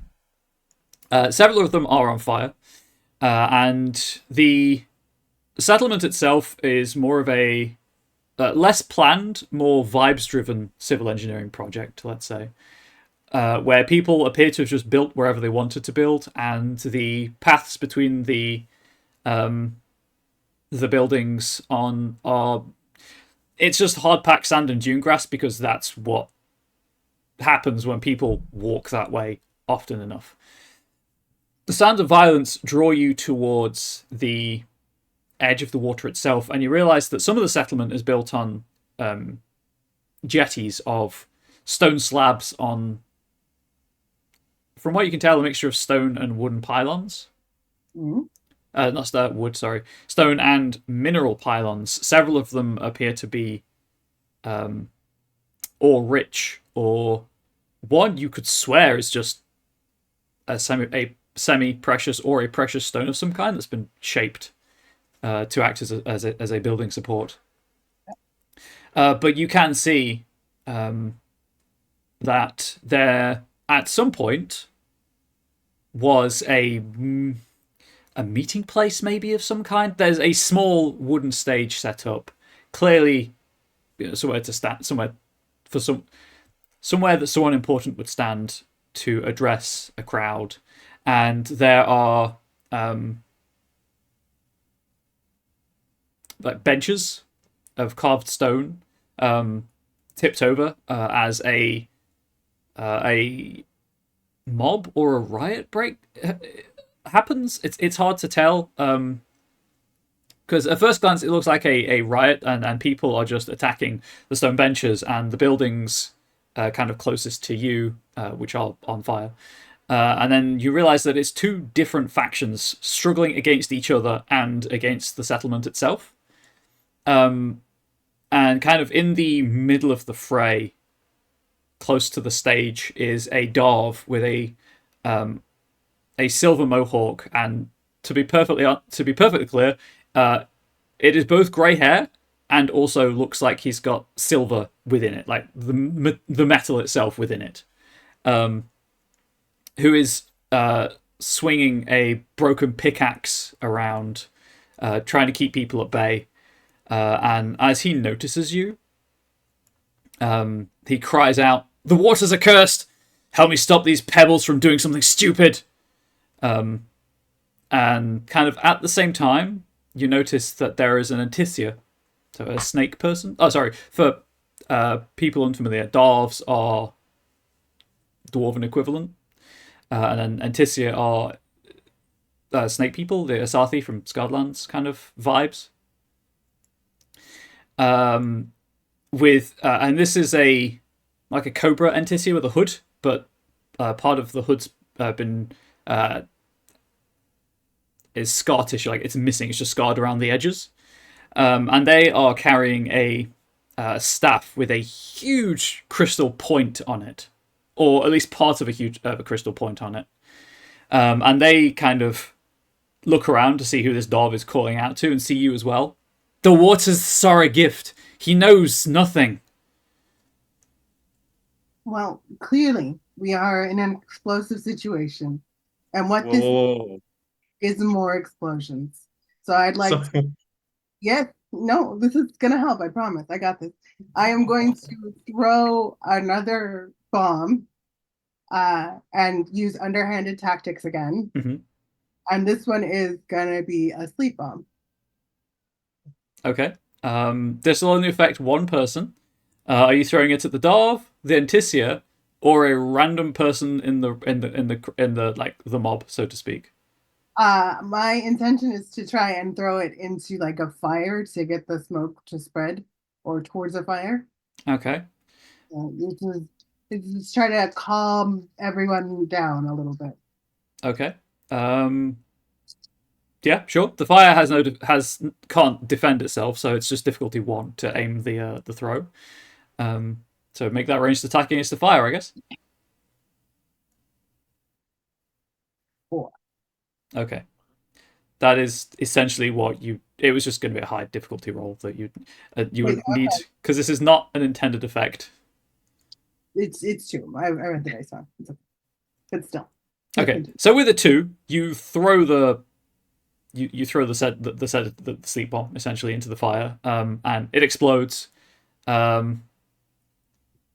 And a couple of people nearby kind of start swaying a bit woozily as they fight each other, but it does not have the effect that you want it to have. If you wished to, I am perfectly happy for this to be a. Where was the section on? 1 second. How much was it?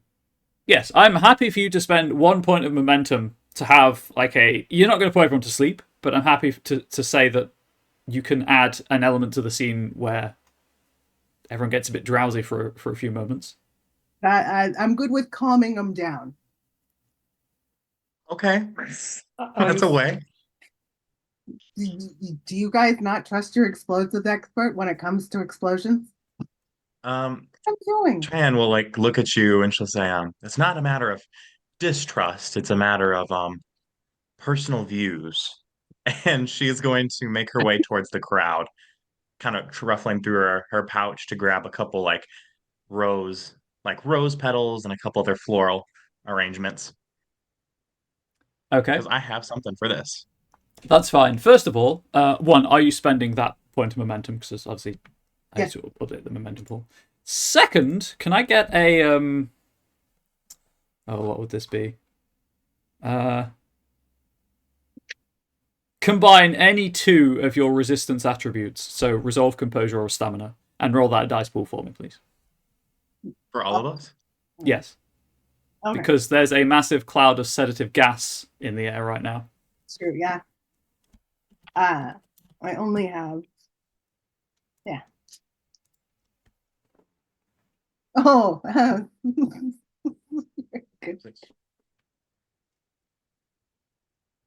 You are at the very edge, so it is only difficulty 1, fortunately.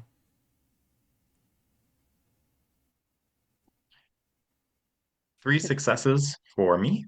Okay. for you as well.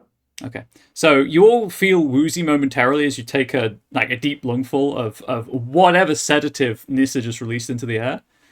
But you can push through. So what did Trillium want to do? She is going to make her way to the crowd. Like I said, she's kind of like grabbing like some rose petals and stuff from her pockets, and she starts like as she gets close enough, she starts to like crumble them in her hands.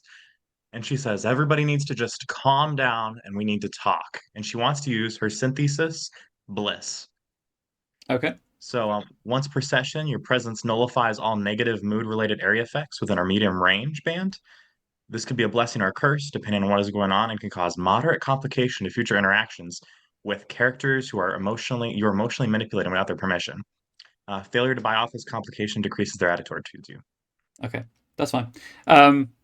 So with the sedative washing through the air and the that fragrant floral smell just erupting is the wrong word, but like it washes over the riot, and people, they don't down weapons, but they stop fighting and turn to slowly, dreamily look at Trilon, as they are, I guess, right now for the short term at least, probably tripping. I think maybe I could give like a leadership um, presence to be like, how about we all take a seat and discuss what's going on, like civilized folk. Yeah, go for it. Let's say this is difficulty. Let's say it's difficulty 2 with a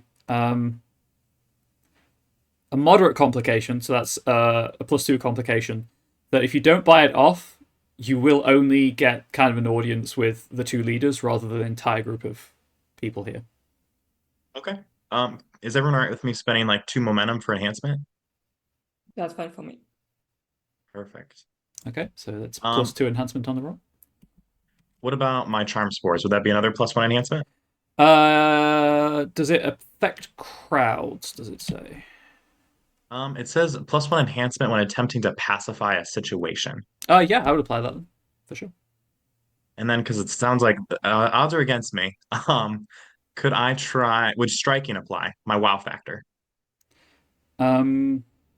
Ordinarily, I would say yes, but everyone right now is very sleepy. Okay. But the good news is you're at 3 enhancements, so you only need 1 hit anyway to succeed and buy off the complication. Perfect. 3 enhancement. 6. So 3 successes on the dice, and then the 3 enhancement would be 6 total for me. 6 total, fantastic. So what you can do, you've got two hits left over for any intrigue tricks if you wanted, influence tricks if you wanted them. You can't make a bond with one of the apparent leaders because that requires 3 hits left over. But you can one of them, so you can persuade them to do something that they wouldn't have done. You can encourage them or prevent them from having like change their mind about something functionally, or you can choose one of like you only have enough to target one of them, or you can change their attitude of you, like how they view you. Maybe do something they wouldn't normally do. So sit down and talk. Okay, which one are you targeting? You've got the Darv with the silver mohawk and the broken pickaxe, or the Entisia with the damaged hood and the crystal point on the staff. That one. That one seems like a problem. Okay. So the Entisia kind of blinks, swaying ever so slightly, and looks down at the Darv, who is kind of clenching and unclenching his fist around the haft of the pickaxe. And the Entisia leans down and whispers. You're too far away to hear what they're saying, but I would just make a quick roll to see if it's a successful kind of like, let's hear this outsider out, see if they can mediate kind of vibe is what you're getting from them. I just need their character's profile. 1,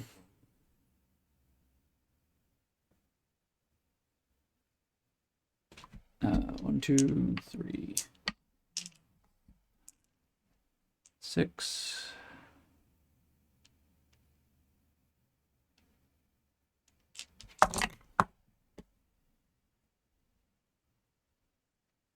Oh yeah, absolutely. That is 5 hits to persuade the Darv to temporarily down the pickaxe.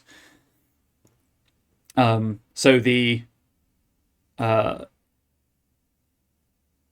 Darv kind of looks up at them, looks at you, nods, and kind of gestures to the stone benches.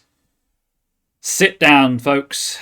And the like roughly half of the combatants start muscling these benches back into position, and they sit on one side of this wooden jetty, this like wooden platform out over the lake, and the Antisia just gestures at the other combatants, and they kind of assemble their own seating area, and the two of them go and stand on opposite sides of the stage. For now, the fight is over, and it is up to you what you wish to do with that.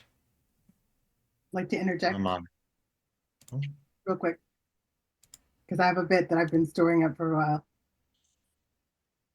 Yeah, okay, I'm gonna walk around and I'm gonna show my documentation. And I'm gonna go, yes, I am Esben Orscourt, and I'm here with the excavators and explorers union, and I've had some reports of illegal explosions due to loose seals. There's a seal on the card. So I'm gonna need to inspect the premises while my coworkers and my colleagues and my union mates handle sorting this situation out. Okay, so y'all get that done. Okay. That sounds like I need you to make a manipulation roll of some kind.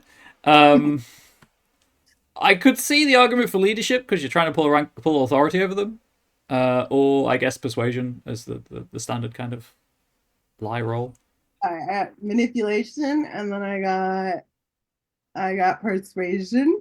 Oh, larceny. When using larceny to craft a disguise to fool others or imitate another person, add I manipulation. have larceny. I do have larceny. Let's do that. Oh joy. Isn't that delightful? My incredibly good disguise there. Let's say difficulty 2 with a minor complication that if you don't buy it off, they're going to send someone to keep an eye on you as you do whatever you do. That's fine. I will take the complication, and I only got one success. Okay. Unfortunately, it was difficulty 2. So Yeah. they kind of as you kind of get close with your credentials. I guess they could be actual credentials. The Darv kind of looks at them, and as he shifts, you can see he's wearing a medallion with the symbol of the Excavators Guild on it. Ooh. And he just frowns, and if we're having this conversation, you newcomers are going to be here to have it with us. It's the seal. It's right here. I got the seal. I see the seal. Yeah, it's okay. I'm unimpressed by the seal.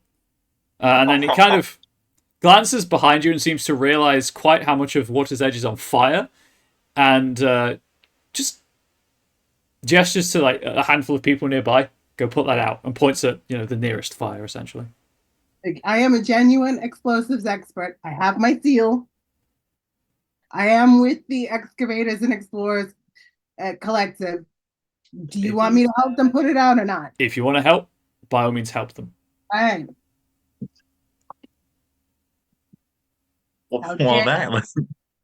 How dare you criticize the legitimacy of my seal? I'm sorry.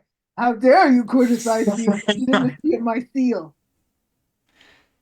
Okay, so you didn't get exactly what you wanted, but you are technically away from them if you want to be doing anything in the background while they have a conversation. I will let them handle it, and then I will just help put out fires. Okay. So, Trilon and Esvat, what would you like to have during this conversation with the Darv and the Antisia? I think Trilon would at least get on the stage so she's visible to everybody, and she'll my name is Trilon. I'm a refugee, but more importantly, I'm sorry. Yeah, I it's all work good. for the Moth. What was that? It's all good. Take your time. I'm a part of the Moths Guild. I'm a trader, diplomat, and a seer. I'm hopefully here to help sort this out and figure out exactly what's going on. That's kind of her introduction. At any point, Alan, if you want to step in, you can, obviously. But I just stay a little bit behind Tridin and look at the assembly, and I'm trying to look at signs of potential violence to interrupt and try to avoid it. I mean, not avoid. I've lost my English right now. Try to intercept. Or, okay. Yeah. Could you give me a I guess cunning and empathy roll to monitor the situation? Yes.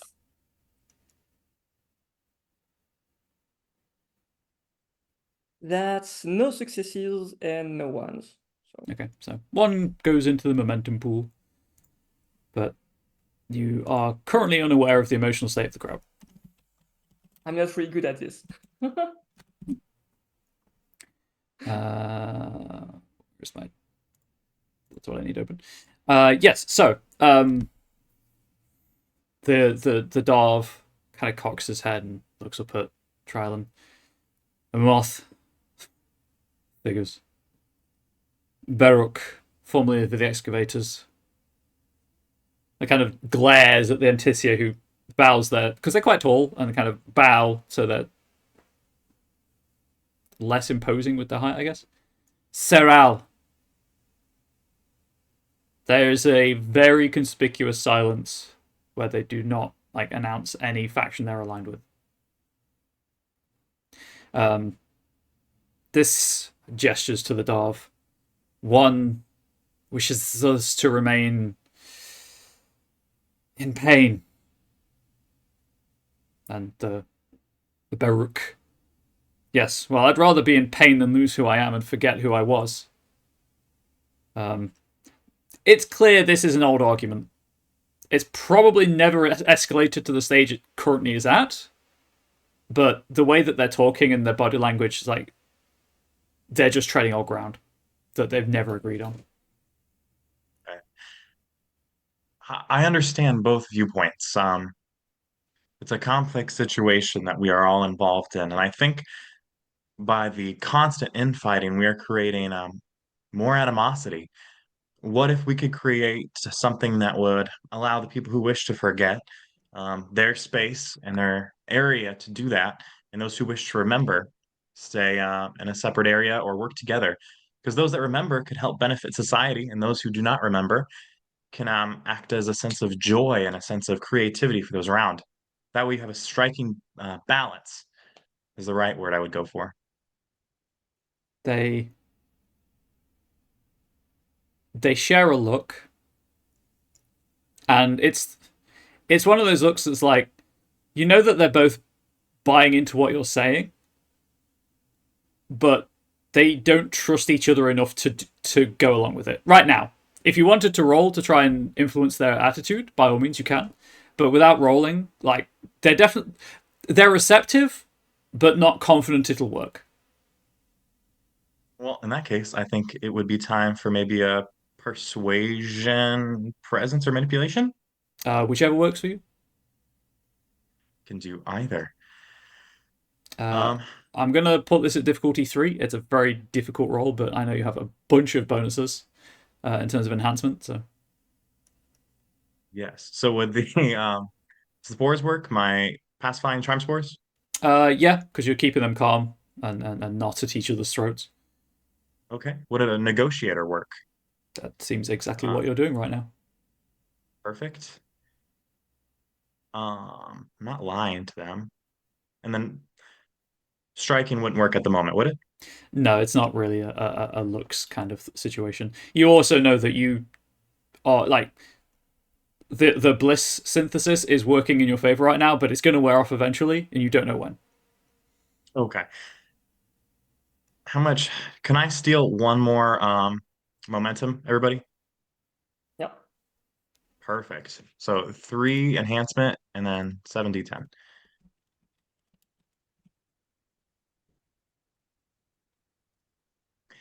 Um, 3 successes on the dice, and then the 3 enhancement. Oh god, something's gone wrong with OBS. A second. It's alright. Zoom decided it wanted to minimize. That was fun. Hopefully nothing went wrong on Twitch. Sorry, what was your total? 6 successes. Yeah. She's good. This is what she's made for. Anything else, she gets kind of stopped. No, that's fair. Absolutely fair. Yes, difficulty 3. So you've got 3 hits left over. Which you don't have to use them on tricks. You can just be like, I succeed extra well, if you would prefer. I'll do that. I say, oh, actually, can I do? I still succeed, right? If I use the tricks. Yeah. So it's just leftover hits can be spent on tricks to kind of make the success better. Okay. Could I form a bond with the Devon who has like the broken pickaxe? Yeah, you can form a bond of respect with with Baruch. Because it's my goal to make contacts throughout the world below to unite trade routes and stuff. So I think he could be a good person. Fantastic. So they share a a look. And it's one of those where they clearly still hate each other, but there is respect there as well, because you can't hate someone for that long without respecting them for something. And the dwarf turns to you as the Anticia lowers the staff. Kind of puts it on the ground.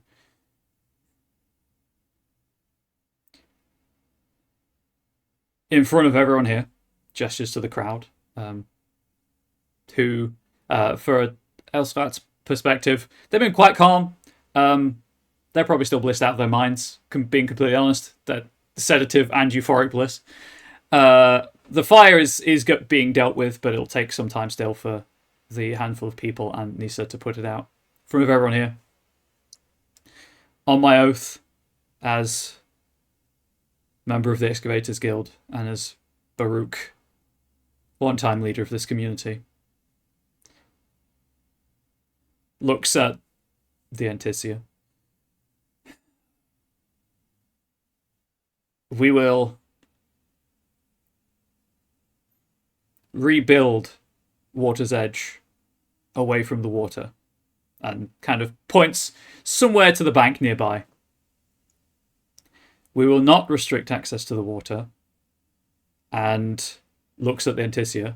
They will not encourage our people to drink from it. They will not encourage anyone to drink from it. It is a choice freely made. And the Anticia nods, begrudgingly, but they nod.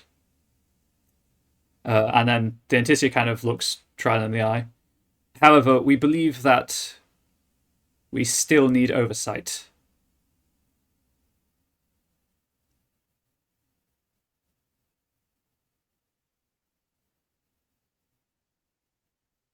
Which, that they will go along with your plan, but they're looking for something from you to ensure that the situation doesn't revert to what it was. Is there anybody in this crowd who is a neutral to this problem, who doesn't care either way? The crowd seems very divided. Okay, great. What about the elf? The what? Neil, Oh, the elf. Neil. Oh, she wants to go. She wants Well, to go away from there. maybe Muriel could serve as a deal breaker, or not a deal breaker, but the final say on something, like the one vote to tie it off, if Muriel wants to.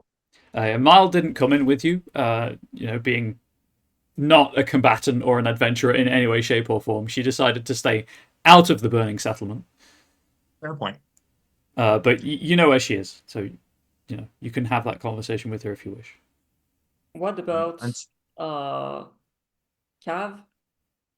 What was their name? The boatman. Kvat, KVAT. That. Yeah, because I imagine most of you here have been, some of you here have been brought here by Kvat and his boat.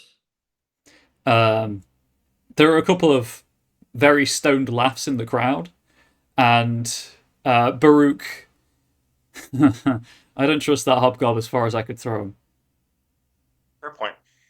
Oh. Well, until I leave, I could serve as the final vote to make sure neutrality is kept, but I have someone in mind who could be a long-term placement. The Anticia cocks the head. Please go on. So, in the situation that you two do not agree, as I am not from here and I do not have an opinion on this matter, I can make a vote to remain neutrality to make sure that both sides are upkept. And we'll go with that for now. And then I have a friend who seems neutral to the idea, as they were also considering the waters, but they also considered memories, and they kind of sit on a diverted path, which I think they would fit perfectly in helping regulate this tentative peace. The two, Baruch and Cheryl look and they don't nod kind of at the same time, but they do eventually both nod. This works for me. What about you, Sorrel? And the Anticia just, this is fine. It's definitely the feeling that it's not fine, this is going to be a problem that the community will have to deal with for a while, but eventually it may work out. Certainly in a less explosive manner than it was about to when you arrived. Shucks. But at that point, she'll step down and let the people get back to work on protecting the city from burning down anyway. Okay. Elsrat, would you like to do anything? Yeah, I think I'm going to help them put out the fire. Okay. As this is anyone who does want to help, as it's a very much a physical labor thing, I guess it's probably going to be an athletics plus either might or stamina roll. Nisa, if you are helping with your experience, I'm going to give you free 2 enhancement on the roll anyway. Okay. And what was the base again? Athletics and either might or stamina. I'm going to use my tendril synthesis. So that creates kind of hands of shadows that follow me, and I'm going to use them to clear out debris and manipulate maybe some water buckets or something. Yep. To help me. You can get 2 enhancement for that as well then. Okay. So That's- that would be just a stamina. That's one That's- hit and then 2. Okay, so 3 hits from Nisa. And sorry, Alan. 4 successes plus 2 enhancements. So So 6. 6 hits from 6 hits, yes. Elsrat. Is Trilin helping, or is Trilin just keeping the 2 leaders calm and cogent? Or going Yeah, to pretty talk much to that. Mile, actually. Yeah, I'll go talk to them while this is all going down. Okay, so we'll deal with that in a moment. With the combined efforts of the people who live in the settlement, it's not a large settlement; it's like 20 people. Elsrat, an army of shadow hands, which people are a little spooked by, and a hobgob who seems to know too much about explosives and fire for anyone's comfort. The fires are dealt with as like a minimal loss of property as possible. No one seems very injured apart from the people on the outskirts where presumably the explosion happened, and they are going to need medical attention. But the fires are dealt with for completely. I would like to take the time that I have been helping to try and Kadumbo my way through figuring out what the source of the explosion was. Just as you passed through the epicenter, it was just chaos. Okay, so it's just pure chaos. Yeah, presumably a sorcery was cast, and it was the retaliation of casting that sorcery produced this explosion. The retaliation. Can I use my chaos sense? I might have another one. Let's look at reveal base chaos real quick. Because I have that as a sorcery. Okay. Real quick.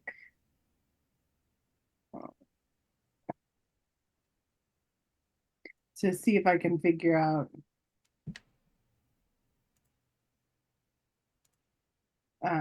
what the core of that. Well, let me see what that does.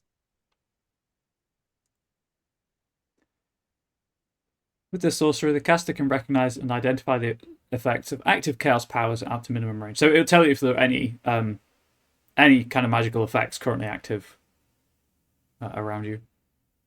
Okay. Additional hits can gain evidence about the sorcery's intended use, the mindset of the caster at the time, how long the sorcery has been persisting, and how long the sorcery has been remaining on its duration. Mm-hmm. Can I sort of backwards glance into it to see if I can determine that information with the additional tricks? Sure. So make your esoterica cunning roll, and we'll see how many hits you get. Because you, I'll say this, because you are using it in a not entirely intended fashion. The difficulty raises to 2, Okay. rather than 1. I can I can roll with that. I'm funny. That's a good joke. Aren't you so glad you invited me to be there? Absolutely, Lee. Every game we play together is a treat. That's just one hit. Just one hit, failure. But you get a point in the momentum pool. So, Oh, I also wanted to ask because I had my momentum generators to play a trick on someone. oh yeah, sure. Did my disguise also generate momentum? Yeah, sure. We'll count that. There you go. You're up to 4 momentum in the pool. I did it again. I've got to stop minimizing zoom. Curse me. All right. So Mile is waiting on the outskirts of Water's Edge, very anxious about the situation, but is extremely unwilling to get involved in violence, which I feel is perfectly respectable and understandable.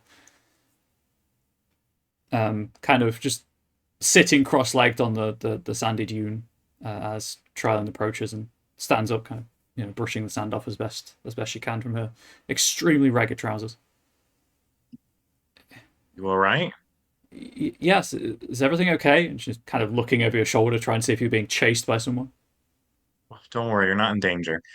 I think we've dissolved the situation for now, and the fires are being put out as we speak. Good. There are good people here. I just wish that they could agree more often.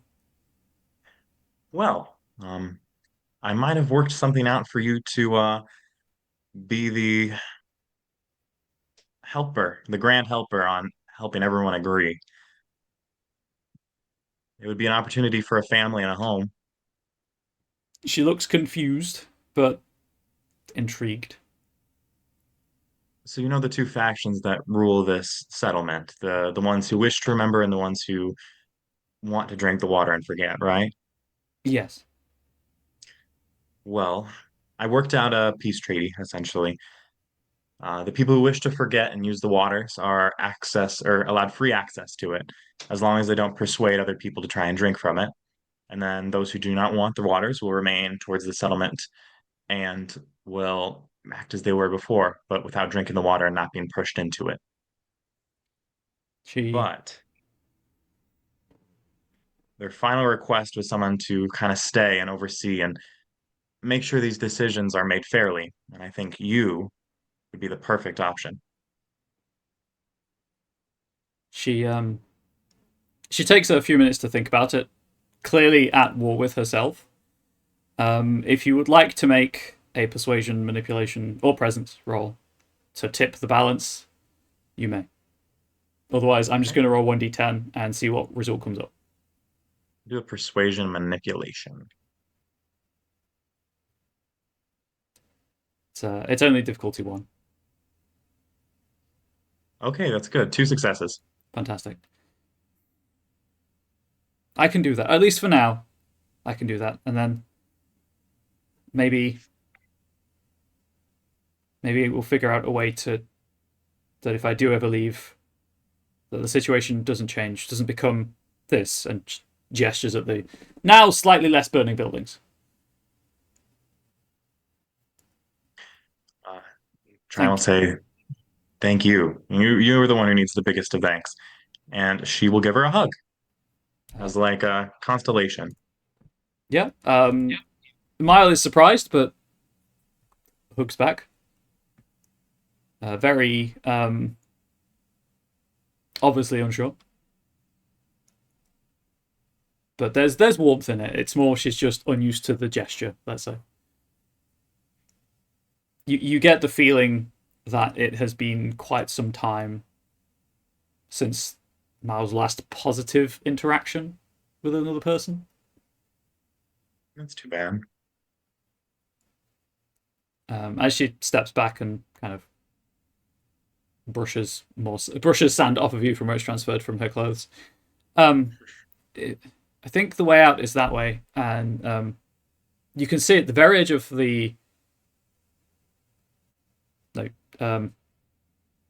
at the very edge of what light you have now from just your lantern and the water, and what few lanterns in Water's Edge that remain lit. There's like clear path worn into the hard pack of the sand, going into the darkness of the cave, away from the water. That should take you. I think there's something that lives in the caves beyond, but that should get you out of this cave, away from the sea.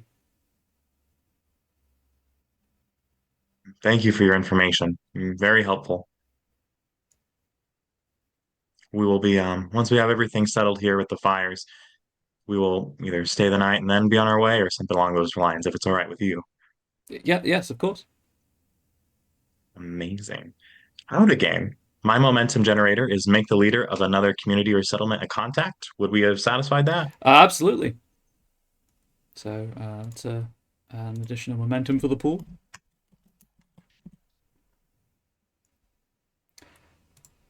Okay.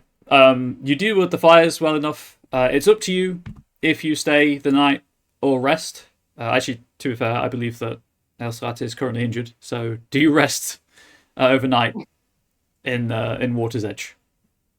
You're injured? Yes, yes. One of those things hit me. So yeah. Oh, I don't think it's really major, but if we can just, take a moment. Yeah. could I I think, help? well, Are you right with me helping you? well, if you know, because I mean, it's a scratch, but a big one. Okay. I do have medicine if I can help or try and heal. I'm not sure how that works.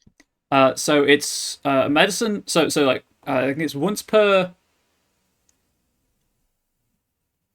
scene or session. I can't remember which. You can make a medicine plus intellect roll to heal the highest level of injury. The difficulty is equal to the injury, to the level of injury. So it will just be difficulty 1 roll. And it heals it completely. Okay, perfect. I will make that roll then. 3 successes. Yeah, it's once per scene. So yeah, that injury is healed. Awesome. Thank you, Traden. No problem. We're taught medicine to help with diplomatic strategies. Yeah, it was mostly just kind of like bruising and inflammation of the impact site rather than an actual injury. You're doing amazing, babe. I'm so Thank proud. you. So are you. Oh, thank you so much. See, Yeah, We're all doing amazing. I think we we're did such really a good well. team together. Mhm. I'm so sorry I exploded the floor and got us sucked down here, but at the same time, it's like we've learned and grown as people. Yeah. And I will try not to explode more floors in the future. Okay. So I'll make a map so that we can come back here because I'm one of the mappers, cartographers, and such stratigraphers. Mhm. So I'm definitely going to make a map and come back here later. fantastic. So you heal up, you rest, you recover whatever you need to, and for the sake of time, head off into the tunnel that you have been told will lead you out of this cave. With Elstad making a map. You have been warned that something lives within it, so I assume you're going to be on high alert. Yeah. Could you all please roll a cunning plus survival roll? The difficulty for this roll is grotesque because I rolled quite well. It is 7. Oh no. Uh, 1 success for Trillin. 1 success.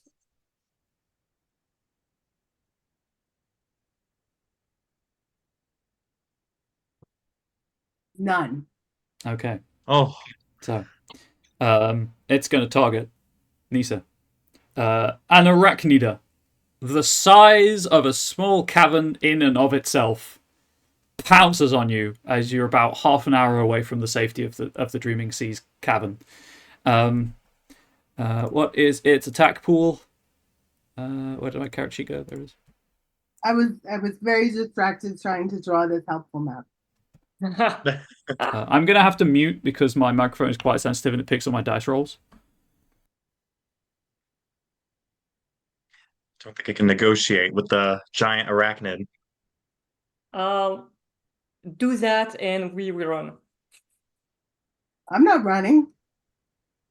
Oh. Okay. Do I look like a coward without any explosives? Because that's not me. So, Fair point. I'm going to rule that because it's surprising you, you can't spend you can't double your defense pool, but you can still roll your defense pool if you wish. That is, I assume, stamina, unless you have a rule that says otherwise. No. Oh wait, no. Hold on. Stamina is actually my better pool for this. Oh, hold on. No. No. Okay, so it's your base defense of 1, because I assume you got no hits. None. No. Okay, so you can't buy any defensive tricks. Just I'm a little bit of a glass cannon here. We're such a great team, Dice. So sad. No. so yes, the first you are aware of this arachnida is as it drops from the ceiling and just lands on Nisa. The stinger under its abdomen lancing into her Nisa's torso. So you're going to take, I believe it's 2 points of damage, 2 injuries. Tell my wife I love that. And I'm also spending 2 hits on the poison of its stinger. So for 2 rounds, you'll take 1 injury, unless the poison is dealt with. It's not zombie poison, is it? Because I got the thing. It'll take it off for 24 hours. It is not zombie poison. You can attempt a survival action to resist the effects, but that is an action in and of itself, which you can combine with other actions, but just so you're aware. Now is when we roll initiative, which is, for me, just a static value which of dice I have to roll. For you, it is the higher of athletics plus cunning or empathy plus dexterity.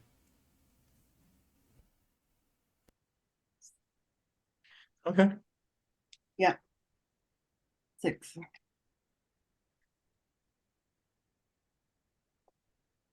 One success for Trillin. 1 for Esiat.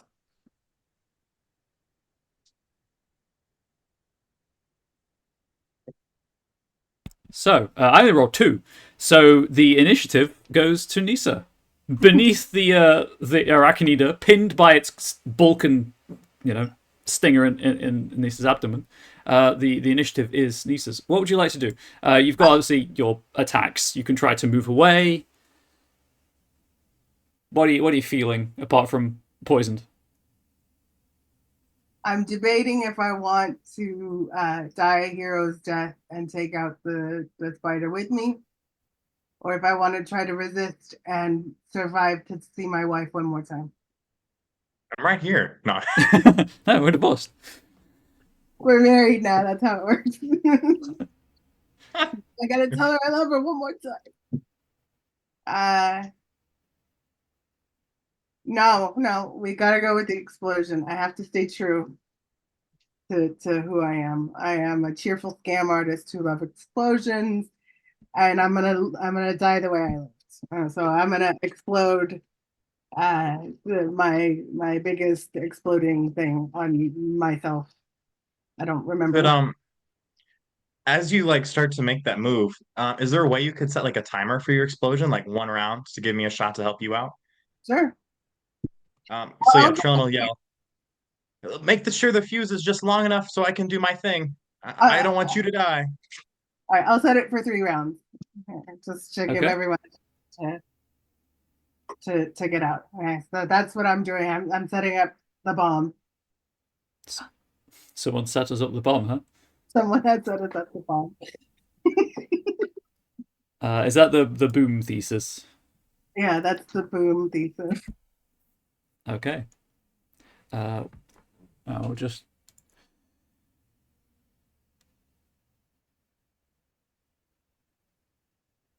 Okay, that's not an action or anything. Okay, then I actually might have something else I can do. That's just something you can do with Chaos Rocks. And for the purposes of this, I'm happy if you'd have a Chaos Rock. Yeah. Let me see about what Hex does, because I know I have that too. I can summon a small object.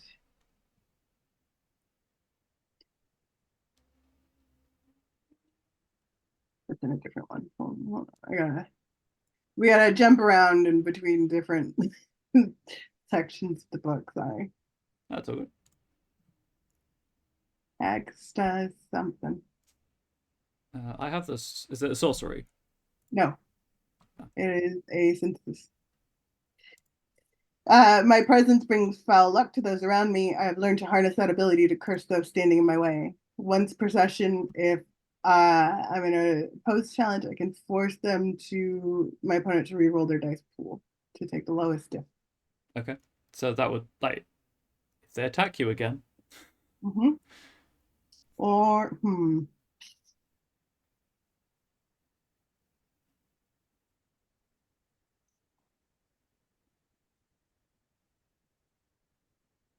let's see. I have one more that I can maybe do something with, and that's exploit weakness. I can exploit weakness, and that should help with my exploding the spider. Probably. Let me see what that does. I cannot find it. You've learned to identify the weaknesses in others and dressed up like you've cursed them. Once per session, when you utter a curse upon a target, you or one of your companions may reroll a failed attack or influence action, or ignore a single complication against the cursed individual. So you can make an opponent reroll, and you can help an ally reroll. All right.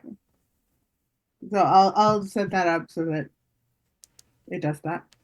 I also apologize to everyone on Twitch because my phone, which is next to my microphone, just vibrated. We didn't even hear it. Fantastic.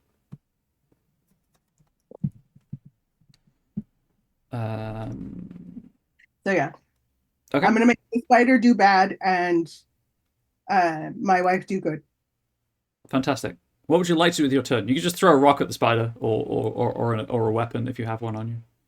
I have more bombs. But Okay. I mean, you can just use boom for the purpose of this, as it is just a one shot, and I can't bother to track things like that. If you want to eat a chaos rock at the spider, sorry, an arachnida, go for it. yeah, I will boom the arachnida. With the flaming and chaos touched tags. Game systems, I assume. Where's boom? We're hopping all around the book. Yeah, we really are. Yeah. Flaming chaos touched, yeah. So yeah, that's what I'm gonna do. Just trying to find the weapon tag list. I'm gonna assume it's gonna be a dexterity and I think it's combat. Athletics. Hang on, I've got that chapter open. I know I've got that chapter open. I've been using ranged combat. Oh yeah, sure. Throw an attack is ranged combat plus might. Oh, plus might. I don't have that. I'm happy to use dexterity. It's fine. That's 4. Where is its? Sorry, that's 3, but still. Where is its defense? I don't know. Its defense is 2, so you do successfully hit it. I'm just trying to find the tags. That was entirely the wrong chapter. Fantastic. Love that for myself. We're doing amazing. I'm so glad we did this at 3:47 in the afternoon.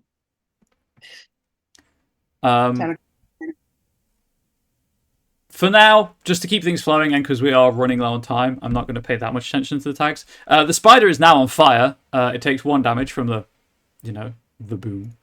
And I'm going to keep looking for weapon tags. I think I already had this one open, but why not open it again? Yeah, it's not in that document. So the way initiative works is it's called, I think in other systems, the popcorn initiative. So at the end of your turn, and then Anissa's turn, Lee, you choose who gets the initiative next. It just can't be someone who's already had a turn until everyone has acted. Does anyone want to go first? Okay, go ahead. What I'll do is I'm going to shout to everybody and I'm going to say, try not to fight this, just let it happen. She wants to use Floral Fortress. Okay. So, by communing with the local plant life, the caster can choose a target to be absorbed in a protective shell of vines, tendrils, and fungi. So what she'll do is she'll like dig her hands into the dirt and she'll start whispering to the local fauna and she'll say, "Please protect us three from the explosion that's about to go off." And it's a dice pool of 5. Is everyone all right with me tapping an exorbitant amount of momentum to make sure we all get protected? Yeah. Yeah, I think it's I'll good. do 4 momentum for this. I don't want us to die. I am good with succeeding very well on the not dying roll. I don't want to die either. So I will make the roll with 4. 2 successes from the roll. So 6 successes total, I think. Yeah, its default is 1. So what happens? I assume is it you're all immune to damage for a turn? So how many hits do I have left? The default difficulty is 1, so 5. Okay. So what I will do is I will wrap each for an additional 2 hits, I can target one additional target. So I'll target my quote unquote wife to wrap her in the vines and tendrils, and then I'll wrap up Anissa, and then myself. So we're all covered in these vines. How And it long? should last 5 rounds 5 rounds. for the Okay. initial hits. Is that 5 So rounds hopefully this for all of you? yes, that's what it says. Okay, cool. So in those 5 rounds, assuming you don't try to break out, Nisa takes 2 takes 2 more injuries from the poison, and then the poison wears off. You can hear extremely muffled the sounds of of an arachnida in extreme pain. And as the vines retract, I will allow you to pass it on to whoever you want to act in initiative after you. The arachnida is only there in the cave still because you suspect it's in too much pain to move. It's currently on fire from the boom. I looked up the weapon tags. Unsurprisingly, flaming allows you to inflict the burning condition, and for the purposes of time, I'm not seeing if it manages to put the fire out. So it's still on fire. It's not looking healthy. I will pass it to Elstrap. All right. Is it blocking the access to the exit of the cave? Let's say no, but it has set fire to some webs which have currently fallen down, and there is burning web obscuring the exit. All right. So I'm going to get my scimitar in my hand and move towards the arachnid, but I'm not attacking it. I'm just here to threaten it. Okay. And I'm going to craft animated minion to animate some maybe some rocks or something that is around to clear the path to the exit. Okay. That reminds me, Caden, is Floral Fortress a sorcery? Yes. Okay, you did not pay off the chaotic retaliation. Okay. Because you protected your allies instead, which is totally fair. And it's a feature of the game, and I want to highlight it for the audience. Let's see if anything exciting happens anyway. Boom. Okay, so as the the floral fortress recedes, the vines and things kind of just spread out among the area, forming outcroppings of extremely thorny shrubs, essentially. The location has gained the fortified area effect, which doesn't really matter for the purposes of this, but it's just what happens. And then, can you make that sorcery roll for create animated minion, please? That's 2 successes. So I'm just going to animate the minion and not buy the complication because I don't. Oh, Okay. wait. I think we have 1 momentum left, if I count correctly. Yes, I just haven't Is that updated it. I fine if, apologize. I use that momentum to buy off the complication? Okay, so you draw on the chaos in the area, and you animate the stones nearby to form little golems, essentially, without the Connotation. the cultural connotations. Elementals, I guess, is a better phrase. Yeah. That starts kind of pushing the burning web out of the way, and as part of that, you channel the growing chaotic retaliation just into one of the nearby elementals, and it kind of just explodes in a tiny puff of rock dust. But it's not affected the spell in any way. It's still a successful spell. And the way out is clear. The arachnida, is extremely on fire. This cavern smells delicious. For those of you who like cooked spider meat, or charred spider. But the way out is clear. You know behind you, you have left a community possibly in a much better state than you found it. You know that there is a source of strange, memory-altering chaos within the cavern. And the tunnel in front of you almost certainly leads skyward and back to the safety of the tunnels you know. But thank you all for playing my little one-shot. As I mentioned at the start, as soon as the world below hits the story path nexus, I'll be putting it up there for people to use for their own games, and they can see where things differed and where things remain the same. But going in reverse order, one, I just want to give a round of applause to my players. Thank you. Without actually clapping at the microphone, because I don't want to blow everyone's eardrums out. I say thank you again. Thank you to Onyx Path for providing the platform. But we'll start with Caden, and we'll go anti-clockwise around the overlay. Caden, would you like to say anything about yourself for the viewers? This has been a super fun game. Very interesting. Definitely interested in maybe pursuing that in my own time. Yeah. Thank you. Thank everyone. And Lee with the silent T. Lee with the silent T. Thank you so much. This has been Lee with the silent T. I'm also Ipsy. Sometimes I'm seen here, sometimes I'm not. Well, no, I'm on Onyx Path. Is where I'm at. I'm not on Dork Tales. But Dork Tales has been great. Thank you so much for hosting us. And I've been Nissa, your cheerful scam artist and explosions expert, and this has been a blast. It's a blast. Alan. Yeah, so I'm Alan. Very nice game. Thanks, Ryan.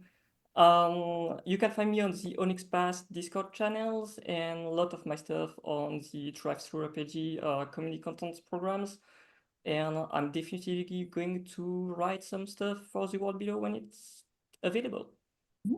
Fantastic. Are any of you on any panels later in the week that you want to call later in the weekend you want to call out, or not? No, they didn't ask me to panel. Yes, I will be on the community content panel tomorrow. That's evening for me. I don't know the time, the official time. Fantastic. So if you're on twitch.tv/the Onyx Path, at some point tomorrow afternoon, you'll probably see Alan's wonderful face again. Seriously, though, Alan's a great gift to the community content community. Yeah, and I'm Ryan.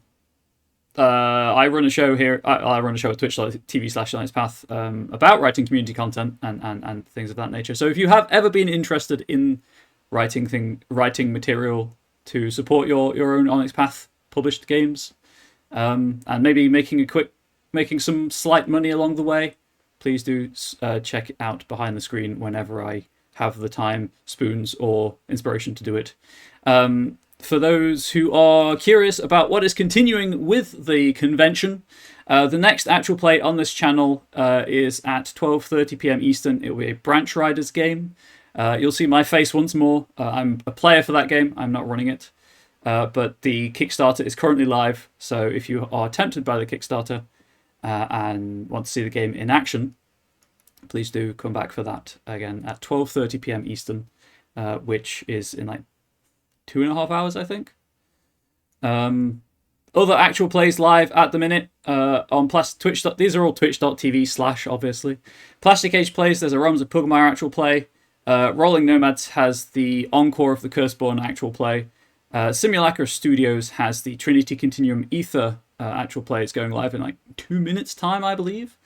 But I'm going to send you all over. Like, I'm a mod. I should be able to initiate a raid. I'm going to send you all over to twitch.tv/ Onyx Path, the Branch Riders panel. The Branch Riders being a role-playing game that is being published by Onyx Path, I believe, but written and developed by the Badana Group, who is the benefiting from this convention. No matches. What? Why are there no matches for that channel? I swear that channel exists. Twitch, what are you doing? Does that work? Cool. I can't even post in chat now. That's rad. I guess I'm shadow banned from Twitch. Please, everyone, go to twitch.tv/ Onyx Path. I need to resolve this technical problem with my Twitch account. It happens occasionally, but I hope you've all enjoyed. I'm going to have the post-roll so you can see what else is coming up on our on the Dork Tales channel and on twitch.tv/ Onyx Path. But from me and hopefully all of my players, thank you so much for watching, and we'll see you next time. Goodbye. Bye.